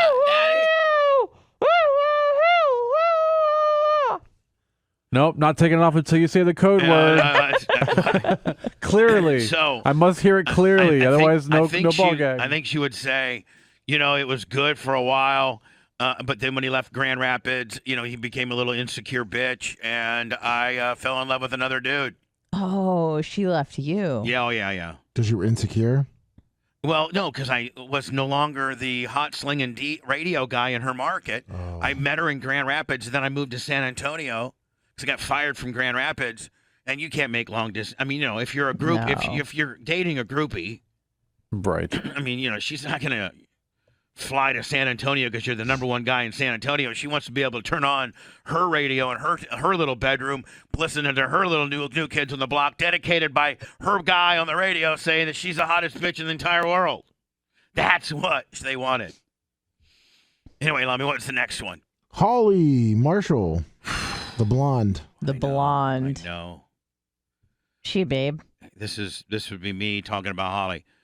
Just the most nicest, kindest, hard working, just a great girl. Just was really honest to God, just a great girl. Just fun, sexy, nice, polite. Again, just nobody, you could not work her. She worked. Wasn't lazy. Was a really cool girl. Was she dumb? No, she wasn't dumb. No, she wasn't dumb. Some of them were dumb. She's not dumb. I'm just asking. That's a fair question, though, to ask. Thank you. Because she was blonde. Well, I thought, I don't know if she was. Are you saying if they're with me, then they're dumb? Are you saying that? No, Okay. you just said it was a fair question. All right. So, and she wiped my butt with a towel. She really was yeah, we know you pooped in the box. She was like a cat. She was great. She was awesome. Should have cleaned you, and then you cheated on her. And then now let me ask. I'm gonna play Holly, and I don't even know Blitz. That's not. You can't even participate. I don't think anybody can participate. I think with Heather and other ones that you potentially you guys might know, you guys can participate as well with people Lummy. You knew Heather a little bit. Yeah. I think you knew Nikki a little bit. Yeah. You guys might be able to participate on those. All right, let me ask that. Hey Holly, what's your memories of Bubba the Love Sponge, the guy you used to wipe his ass for? He is the. Oh, hey guys, this is Brian. I want to go ahead and answer for her. I'm Bubba's #1 fan. Please buy my Beanie Babies. I'm with her now. That is a shoot. That's people. Anna, you don't even believe that story. So listen to this. I think I did hear it, but tell me Holly again. leaves me, and who does she end up with? She leaves me. Holly she left me. Remember when she put the tape underneath my car? Yeah, She left me, you. She just and walked she away started. slowly. She ended up marrying and having children with my number one fan, Brian Steele. Wow. When we first started 98 Rock, we didn't have anybody that listened, so the first guy that called in was named Brian Steele. So we're like, hey, buddy, this is December 2nd, 1996. I'm like, it's Bubba the Love Sponge on 98 Rock, and I got Manson here, and Cowhead, and Guido, and we're the new morning show here at 98 Rock. I know Seabass and Marla were your favorite, but screw those jobbers. We're here. Call us up now if you're listening to us here on 98 Rock, and we're your new favorite show. On your first day, who was in the studio? Anita Wad was my traffic girl. Okay. Manson, Cowhead, and Guido. Okay.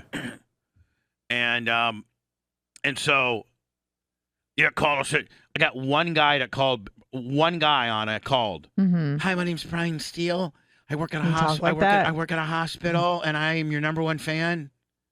I collect Beanie Babies. Oh, he worked at a hospital too, So huh? that's where he ended up. Yes, he ended up working with her. Oh, I didn't know that. And here's I another know thing. she did, but I didn't know he did. She was on worked the overnight nursing shift till 7:00 with Brian Steele. Okay, so listen to this, Blitz. We would sometimes do the Bubba trivia question of the day, Right. and she would be there listening to the radio and would tell him the answer so that he could win. Nice.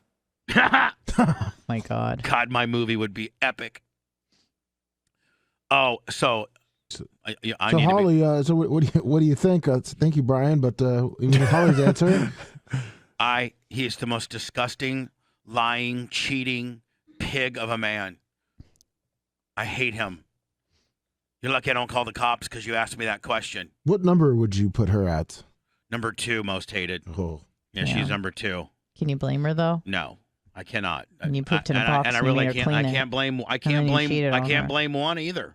No. Like I'll. Do you ever apologize to these women for terrorizing them and possibly ruining their lives? Probably not like I should have. Yeah. Things just happen so fast. Hmm. All right, let me. Then the next one. Rebecca Trainer. Oh. Another Rebecca. Oh God, and Rebecca she was Trainer. hot. I remember. She was hot. Because you were the one that you were going over to her house. Yeah, she was this little spring breaker I met. She was 19. Is she a freak? And she was, yes. She'd run by your Yeah, house. every Rebecca you meet is a freak. Yeah, she was a freak. She was freakier than the original. So I met her at a nightclub. She's on spring break down here, and she's staying in her dad's $1 million beach. From where originally? Michigan. Okay. Waterford Township. Oh, I know that place well. Uh-huh. Like Clarkston, Waterton Yep. Township, that kind of deal. Her dad Waterford, yep. Her dad owned a huge water meter company. You know the water meter splits that the municipalities buy from? Sure. Those. Oh. So he was, he was like $15, $20, $30 million water meter, complete city change-out kind of projects. Oh, nice. That kind of deal. And then Blitz, he had a hustle on the side where after he pulled the meters out, a lot of them had brass. Oh yeah, they're all brass. So he'd had a whole Scrap 'em. He had a whole different wing of his division that had just 2 guys that would just part out these meters, and he'd make another couple million on that. Yeah, it's a lot of money. So I met her at spring break down here at a nightclub. She was like 19, and she was like, I listened to you on the radio and all this kind of stuff. I'm like, yeah, whatever. So she's like, so the next night I'm on the radio, and of course I talk all about her. Oh my God, I met this spring Hottest break. chick. Meanwhile, I'm with Holly. Now I'm The world. engaged to Holly, but I'm talking about on the air how I met this spring break chick because Holly didn't listen. And it's not like it would get back to her. Well, Brian did. Well, this was when I was on the Power Pick. Oh, Right. okay. And so, of course, I'd go on the air and be like, oh, I met this little 19-year-old spring breaker from Michigan. This song's, here you go, whatever. Debbie Deb Lookout Weekend, blah, blah, no panties Thursday. Homie with the big baloney. Don't try to bitch and get me fired because my dad owns this place. I'm the man. I'm driving a 560 with 20s, which is really a 420. Right. So she showed up at Jammin's. Remember Jammin's? Oh, yeah. On Tuesday night? So Rebecca showed up after I said hi to her, and it's like, hey, won't you come back over to my condo? My dad owns a condo that I live in, and I don't go back to Michigan. This is like March of like 1992, Oh no, this is March of '93. She's like, I'm going to be here in Clearwater till like June. I don't go back to Michigan till June. She was like a trust fund baby. It's like she didn't have to work. Mm-hmm. She didn't go to college or nothing. Her dad just bought her Porsches, and she just hung out. So then I started dating her. And then then Holly found out about it. And then Holly, broke up with me. And then I started dating Rebecca. And then that was very volatile. That was through the '98 Rock days. I remember we used to fight Blitz. Remember the voice? How long were you with her? I don't know, maybe 3 or 4 years, 2 or 3 years. Damn. I don't even know. With Rebecca, we're saying, right? Yeah. Yeah. And then I met, I think, Crystal, but we didn't count her, did we, Lummy? She was a you told me to put. Was she a stripper? We flinged. Yeah, Yeah. you said. She was a former Bucks cheerleader. And I met her at my nightclub in Hernando. God, she was hot. I can only imagine. But that was a fling. It was only a fling. Yeah. Then we go where? We go to Jenna. Tyler's mom. Yeah. I don't know. I don't know if I should play that. If I should do. I think we should just skip. Right. You guys were together for a while, though. We were together for a while, and Yeah. she's a great mom. Did you put Rebecca in the hate list? Hate ranking? No. Oh, I need to now play the role what Rebecca would say about me. Hey, Rebecca. What's your recollection of dating Bubba the Love Sponge? He was the love of my life. Really? Yeah. I should have never have left him for a 75-year-old man in L.A. I should have stayed with him because, he was the love of my crinkly life. old balls. Yeah, because the old guy I liked ended up killing himself. Oh, dear. Whoa. Did he really? Yeah. Jesus. Yeah. So I should have just stayed with Bubba. He's still alive. She would be the first girlfriend that probably would apologize to me. Wow. Yes. That's a plot twist. Yeah. So no one saw coming. Nobody's ever even heard of that. Nope. That deal. Definitely But not. out of all my girlfriends, she would be. There's a couple that would There's probably a couple that would apologize to me. This would be the first one. Whereas, like, you know what? This one's on me. You weren't the bad guy here. So far, Lummy, I've been the bad guy on every one of them. Yeah. But looks not like on it. this one. I'm the good guy on this one. What's the next one, Lummy? That would be Jenna, then. and then we went Jenna's mom. We went Tyler's mom. Yeah. That's just a push. Yeah. That's just a respectful push. Yeah. All right. And then you got Heather. Oh, Jesus, brother.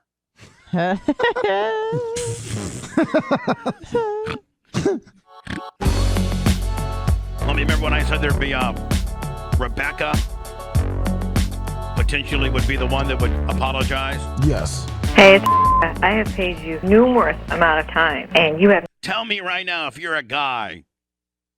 Like, this isn't like the biggest, bitchiest sounding bunch of bullshiz ever. And how, like, if, like, you're like, for real, like, any guy would put up with this. I mean, Blitz, would you put up with this? No. Hey, it's I have paid you numerous amount of time, and you have not called me back. I mean, that really shows how important I am to you. I mean, my God, you call people back when we're f***ing at your house. So I still don't even know if you hung up on me, or if you just got disconnected, or what's going on. I don't understand, and now I'm really mad because I have paid you several times, and you have not got back with me. And I think it's ridiculous. It's kind of like our relationship. It's just to the point where it's just ridiculous. Yeah, you've been home every night, and I have been home too, and I have been sick, and She was paging you, Bubba. I know. Man, just let me chill out. I'm on the boat fishing. have you even offered to come over and see me or anything of that sort like a normal boyfriend would? No. But today you go out and spend I'm not a normal boyfriend. Bye. Let's You break on the boat? You went on the boat with who? the day with Richard in the boat. Oh, like you don't see Richard enough. My Richard. God. Did you forget I live 3,000 miles away and I'll be leaving soon? I guess you don't think of things like that now, do you? Anyway, well, I hope you have a good meeting. You bought another club. Just add another I mean, some girls would be like, you bought another club. You're kind of pimp. Not her. She's mad about it. She loves you and she wants to spend time with you. to your Obviously. schedule. So I hope all goes well with that. And I don't know when I'll talk to you because I ain't calling you anymore. So when you feel like calling me, you know my number. We got to go back to your women list. Yeah. Back to Heather. That's where we left off. All right. Where, now, so Jackson, while you're making this a super spectacular special, as you should, you're going to have to put all these together. Like, cut all that out and then put all this back. Make it Leave the seamless. TikTok stuff out of here. Yeah, make it seamless. Okay, Jackson, please. This would be a great segment. Oh, yeah. Bubba breaks down all of his exes, shoot style. Please. Let me, where are we at? Oh, we're at Heather. Oh.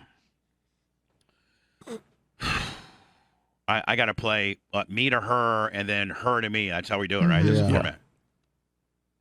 Heather was, was really a great she was, man, her and I just really clicked. Really? Yeah, we really next to the girl that I'm seeing currently, Heather would be number 2 with regards to, she was kind of like, Not your soulmate, but yeah, but she was just, she just was One a of the hell, she souls was you a hell of a, needed. she was a hell of a woman. She was a hell of a mom. She was a great mom. great jogs. I get upset sometimes because we just got all caught up in some stupid stuff. I wish we just could have sat down and maybe cooler heads prevailed on several different things. I don't know if we'd still be together now, but it would have been cool to watch. It wouldn't have ended like it ended. It wouldn't have ended like it ended, and it would have been cool to watch the kids grow up. Because I raised her daughter for about 7 years, from like 2 to 9. Julia? Which were very influential years. Mm-hmm. Yeah, I it's was very like- formative years. I was like her dad, her stepdad, Her papa? and she was a great mom. She was equally that person to Tyler, and was she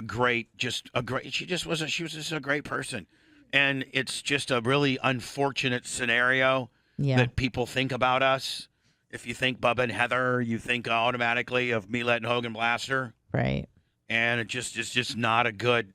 There's a lot of things that I probably can't talk about. There's a lot of things that people have wrong. It's just not like it's really not what it seems. It's I don't know, but not a bad word. I would never speak a bad word to her at all. And I would hope one day that I could see her, and Just to kind of Yeah. tie up some loose ends. yeah, and just give her, go to lunch with her. Mm-hmm. Not to try to get back, but just No, to end on better terms. Not to get back. I've happily moved on, and she's got a great guy that she's been with ever since she, left me. So she's in a better situation. And, but I would like to, not have an ill relationship with her. I understand. I Kind of would- rewrite history a little bit. Right. And I think that I would apologize to her, and I think she in turn would apologize to me. Have you? I'm sure you have tried to reach out to her. Nope, I haven't. At all? Nope. Ever since the split? Yeah, early on I did, but Okay. probably not. I haven't probably reached out to her since 2013, 14. Wow. Okay. So it's been some time. Yeah. And, with what she would say about me, I don't know. I don't know if she would truly be able to be honest. I don't think that she truly, I think exteriorly and publicly she has to really not like me. And, play that I'm kind of a victim, Bubba, this was all Bubba's idea kind of deal exteriorly. But I think deep down, she knows the connection and the bond that we had. Mm-hmm. And, I don't know if, I don't know what her answer would be.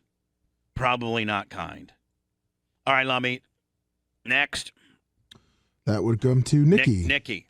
Nikki. Good old Nikki. Nikki was a great person. She was beautiful. But I thought that Nikki was really not caught up in the flash and the hype and whatever. But in turn, I think inevitably, I think she was, because when my world started crumbling around me, she got out as fast as the next guy did. So I resent her for that, because I took very good care of her. I was very good to her. And I took very good care of her and her family. I took very good care of her family too. And for her to have did what she did to me, things under seal that I can't talk about, was really not cool. Not cool at all. And that's really all I can say. I would say that either one of us would, both of us would probably apologize to each other. I certainly think she would apologize to me, because she knows that what what she tried to put on me is horrible.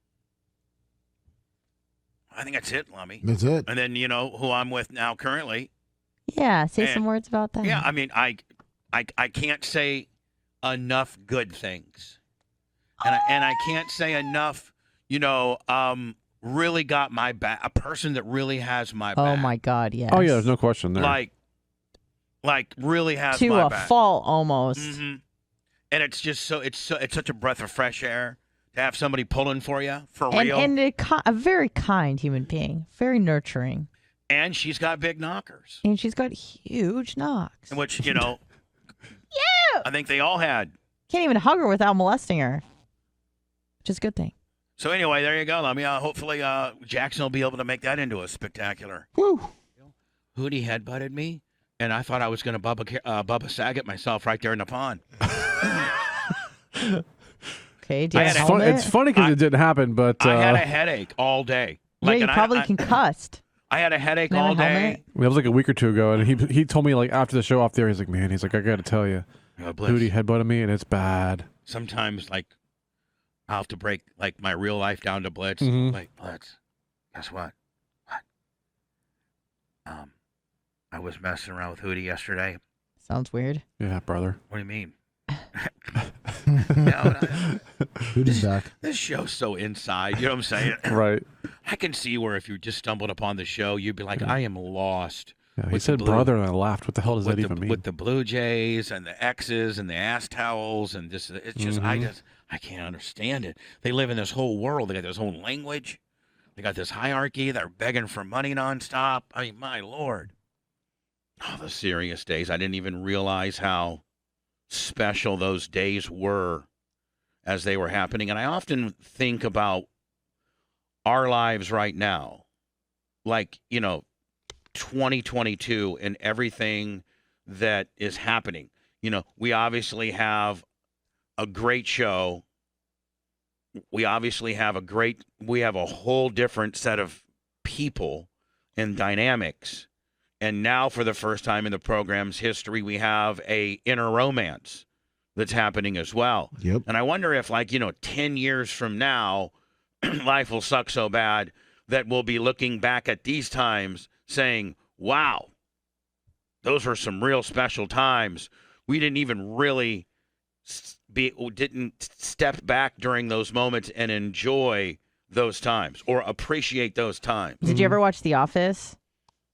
A little bit. There's a character, and probably one of the most profound things that was said during the entire series was, I wish you knew it was the good old days before they were over. Yeah. And it reminded me of what you just said. Because it was so profound when he said it. I was like, oh, my God. It is. I wish you knew it was the good old days before it was over. Yeah. Like, Blitz, when we used to be on, first class planes headed to Vegas making $10,000 to do a 2-hour interview as guest of the UFC live on my show. Right. Getting paid, them giving me the penthouse suite at the Mandalay and paying me $25,000 to be a co-host for the AVN Awards and walking the red carpet with Stormy Daniels and all the behind the scenes of all that. And just, some of the really, baller stuff I've gotten to do that most people in radio, can't even dream just of. regular radio, would never be privy to. And never will, because that era of radio, I think, is over. And tell me, besides Howard Stern, which I'm not even close to, like, Howard would be like the world champion, World Series champion, and I would be like in AA ball if you compare me to Howard with regards to the amount of celebrities that he's interviewed. But He's like the Yankees and you're maybe the Rays. Well, whatever. He's just, Howard's the greatest of all time, and I'll never, ever think otherwise. But think about this. Of any other radio personality that was able to befriend huge stars. Like, I'm just this little kid from Warsaw, Indiana. I'm not anything special. I wasn't born into a family that was well known, or like a rock. Right. You know, like I wasn't. I'm not the son of Jerry Jones, or Kind of. I'm not the son. For instance, Dan Morgan, John Morgan's son. Right.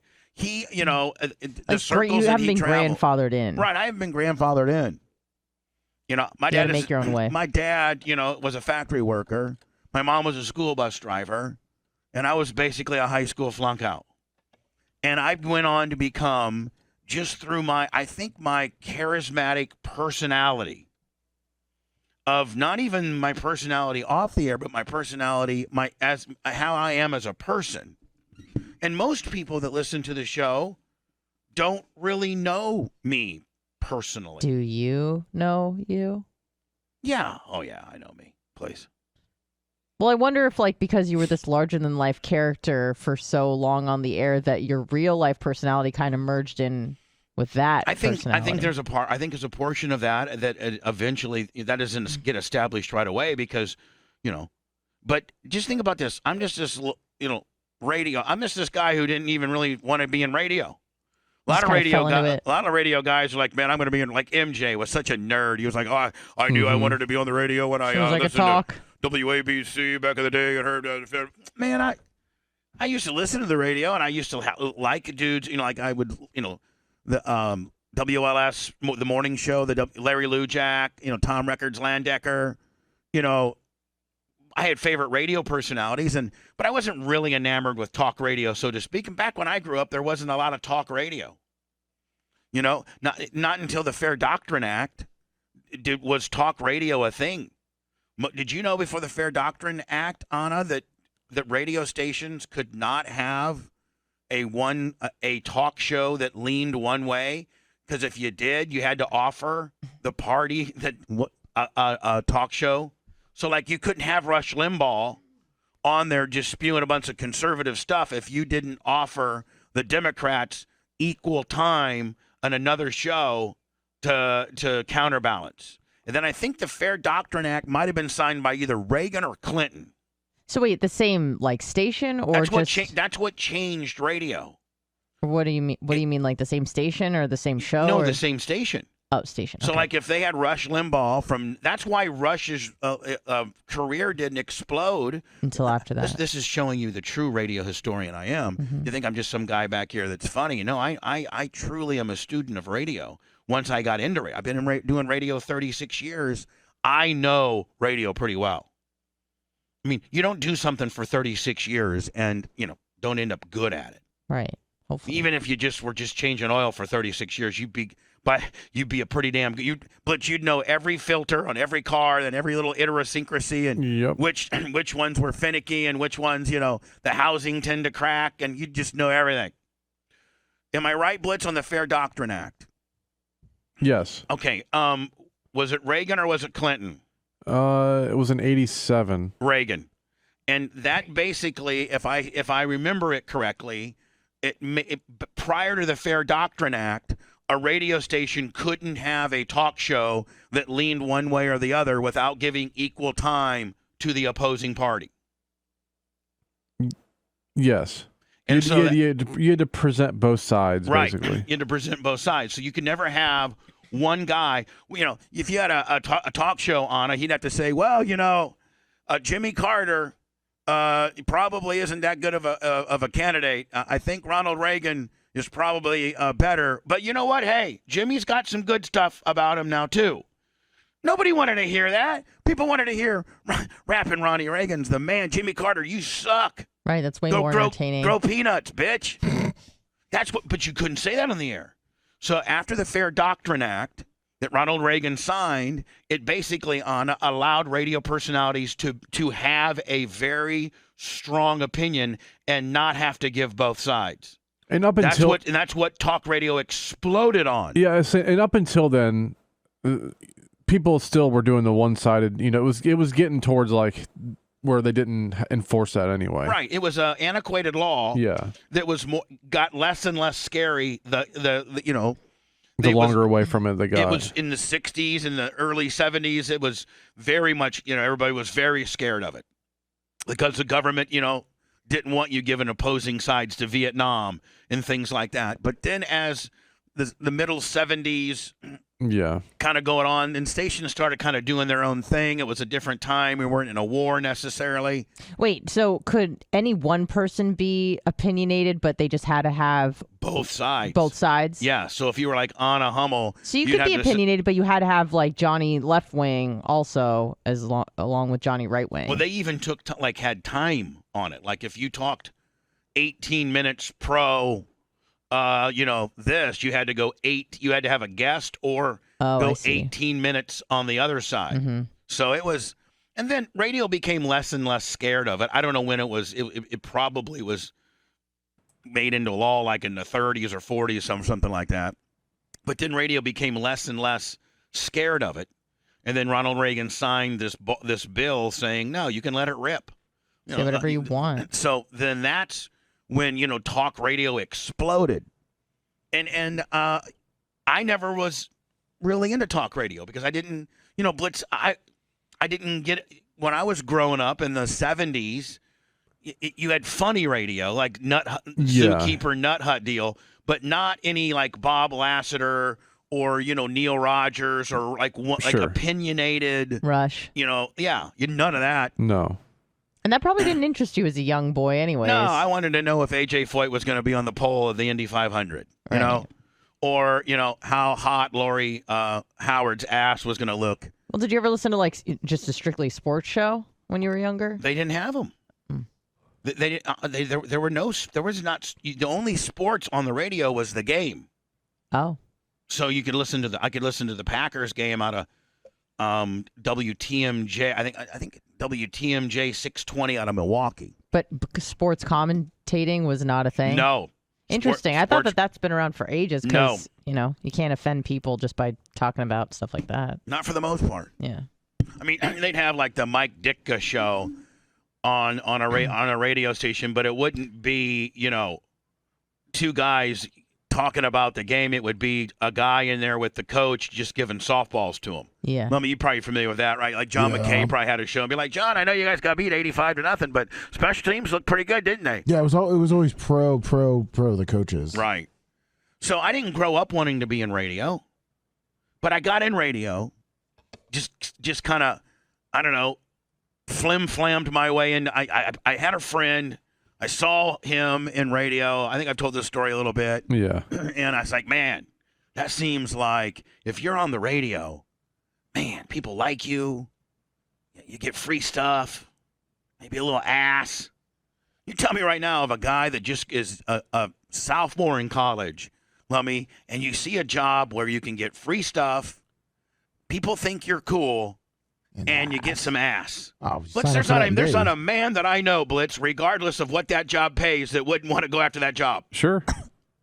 So, I mean, I started working at I was hanging out with this radio guy. I was figuring it out. I became his intern.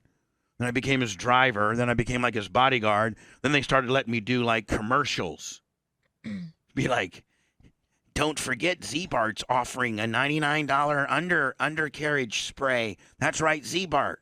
Where rust is not a must. Is this the guy that was like the cool guy, but he was an alcoholic or something? Yeah, that was my general manager, Tony Clark. Rest in peace. Oh, I thought it was like a younger guy. Oh, that was Kerry Gray. Yeah. No, that was not. Oh. That was the guy I drove for and was his bodyguard, Kerry Gray. Okay, so that was the first guy you interned for? Yeah, that's the guy that got me into radio. Scary Kerry Gray. Scary Kerry Gray, and Right. because he was such a F up. And that's why you never drank. Yeah. I remember you telling me that. And they hired me initially just to get him to work every day. And then as I'm hanging out with him, taking him to work every day, because he's a star, I'm seeing the life that he's leading. Right, you had to like pick him up and take him to events and stuff. Yeah, and then He's too go to effed up. events and then make sure he didn't get too drunk. Bring him back and to then, a show and then yourself. Blitz, I'd literally go back to the manager and they'd give him like $100 and I'd have to go I need Kerry's money. He's in the car. All right, they give me, I'm like, hold on now. So we just left the radio station. He's making like, I think Kerry was making like 20,000.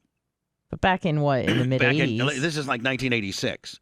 Yeah. So he's making like 20 grand, 25 grand.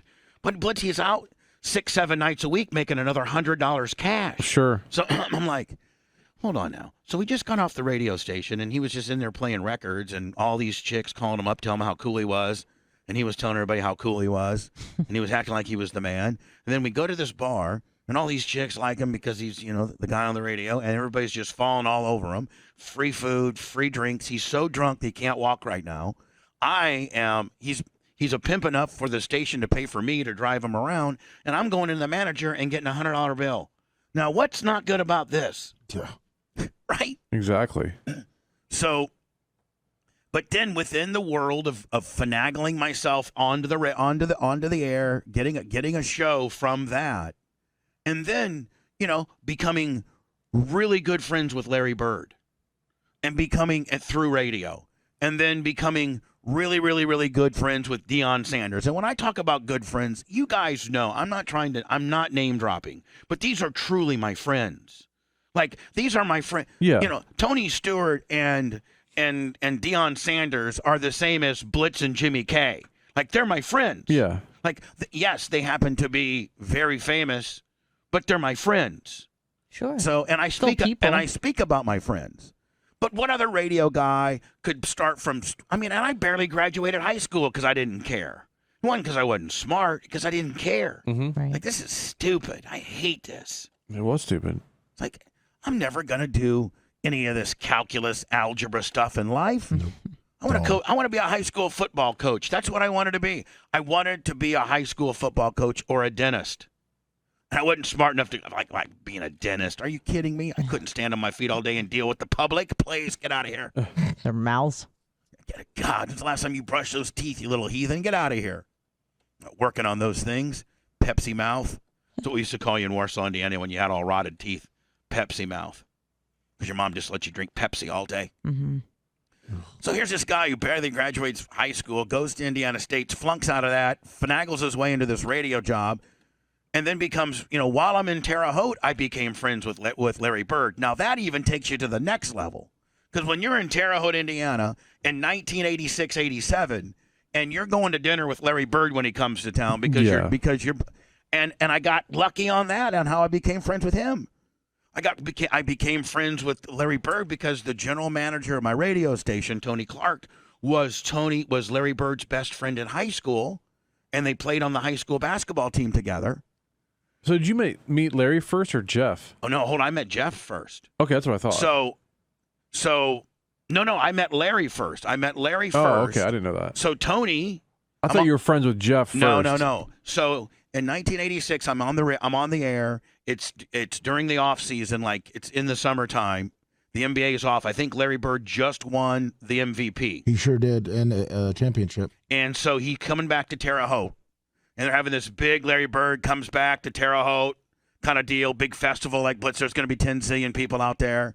And Larry gets in the night before because he's best friends with the richest guy in Terre Haute, Max Gibson. Yep. And he always stays at Max Gibson's house. They got this. He's got like a house like Tony had. You know what I'm saying? Like huge. Sure. So Larry $21, $50 cash. Thank you. Larry gets in the night before, and Tony Clark, who's my general manager, is at the station late and doing some stuff. And he comes to me and says, "Hey, I just want to let you know that Larry Bird's coming, and they're gonna let him in through the back. He's gonna be in my office, and when he comes, I'll tell you. I'll call up to the station. 812-232-1300 was the hotline number. Blitz. Hard telling what that is now. Probably shouldn't have said it. So the hotline rings. He goes, Larry's back here. Come on back. So I put up Blitz. I can remember like it was nothing. I put on Slow Ride by Foghat. Right. The long version of Slow Ride by Foghat. Because it's like, I don't know, 6-7 minutes long. So I could go back. I walk back. Here I am, some Indiana kid, born and raised in Indiana. Larry Bird is like, God at that point. Absolutely. And I meet Larry Bird. I meet him for the first time. And then at that point, I get to go, to the festival with Tony. I'm Tony's friend. Then we go backstage, and then we start hanging out. Then we go to dinner with Larry that night. And so at that point, Larry turns to me and says, "Hey, my brother's coming down to Indiana State next year, and he's about dumb as hell." I mean, that's how they talk. They don't give each other compliments. Right. He's about dumb as hell, and I don't think he'll be able to navigate, through all this. So Tony says you're real responsible. How about he just be your roommate, and I'll have Dinah send you a check? Oh, that's cool. I had no idea that's how that happened. Oh yeah. So after spending the night, going to dinner and hanging out with Larry for the weekend, Tony put a good word in for me with Larry and said, hey, when Jeff was a senior in high school, he said, when Jeff comes down to Indiana State next year, rather than just be a freshman and live in the dorms and, why don't you just live with Bubba? And because he's responsible, Bubba's very responsible, and blah, blah, blah. So that's how I met Larry Bird. And I'm like, yeah, I'll gladly let your brother. That's cool. Let your brother. So then then Larry's brother's my roommate. Then become, even better friends. Yeah. Then I meet Dion through, PFR. I'm sorry, the Power Pig. I'm floating in the pool one day, 1994. Floating in the pool, Palm Harbor. I think I'm the man. I got nightclubs, I got beepers, I got limos. Beepers. Holly calls me. Holly comes out and brings Blitz. Remember those cordless phones that had an antenna? Looked like you're in Vietnam? Yeah. Yeah, it was like 4 foot long. Yeah. Yeah. The phone was the size of a shoebox. Yeah, the brick. Yeah, and she goes, there's a guy says his name's Deion Sanders on the phone. Oh, shut, give me that phone. Hello? Isn't this Bubba the Love Sponge? Yeah, this is Dion. I go, nice try, Flounder, and I hang up on him. Oh. I go, nice try, Flounder, you dumbass. 5 minutes later, phone rings again. Hey, really, this is Deion Sanders. I want to talk to you. And then I figure it is. It's Deion Sanders. Right. He's like, how do you get your home phone number? Somebody called the station, got a hold of the program director. Oh, okay. Program director, gave my number. So he's like, man, I got a new rap album coming out, and I was told that if we were going to do an in-store in Tampa, that I need to get on your show and promote it. Like, yeah, no problem. So Dion comes down to the show. He had a rap album? Oh, yeah, must be the money. Must be the money. Must be the money. Wow. I feel as if I need to go into words, and I think I've already told these stories before. Lummy. Hey, well, there's no need for a podcast. Now we got it all on tape. Yeah, Lummy. You ruined the podcast. Good job, Lummy. Way to go, Lummy. You should take that goddamn note.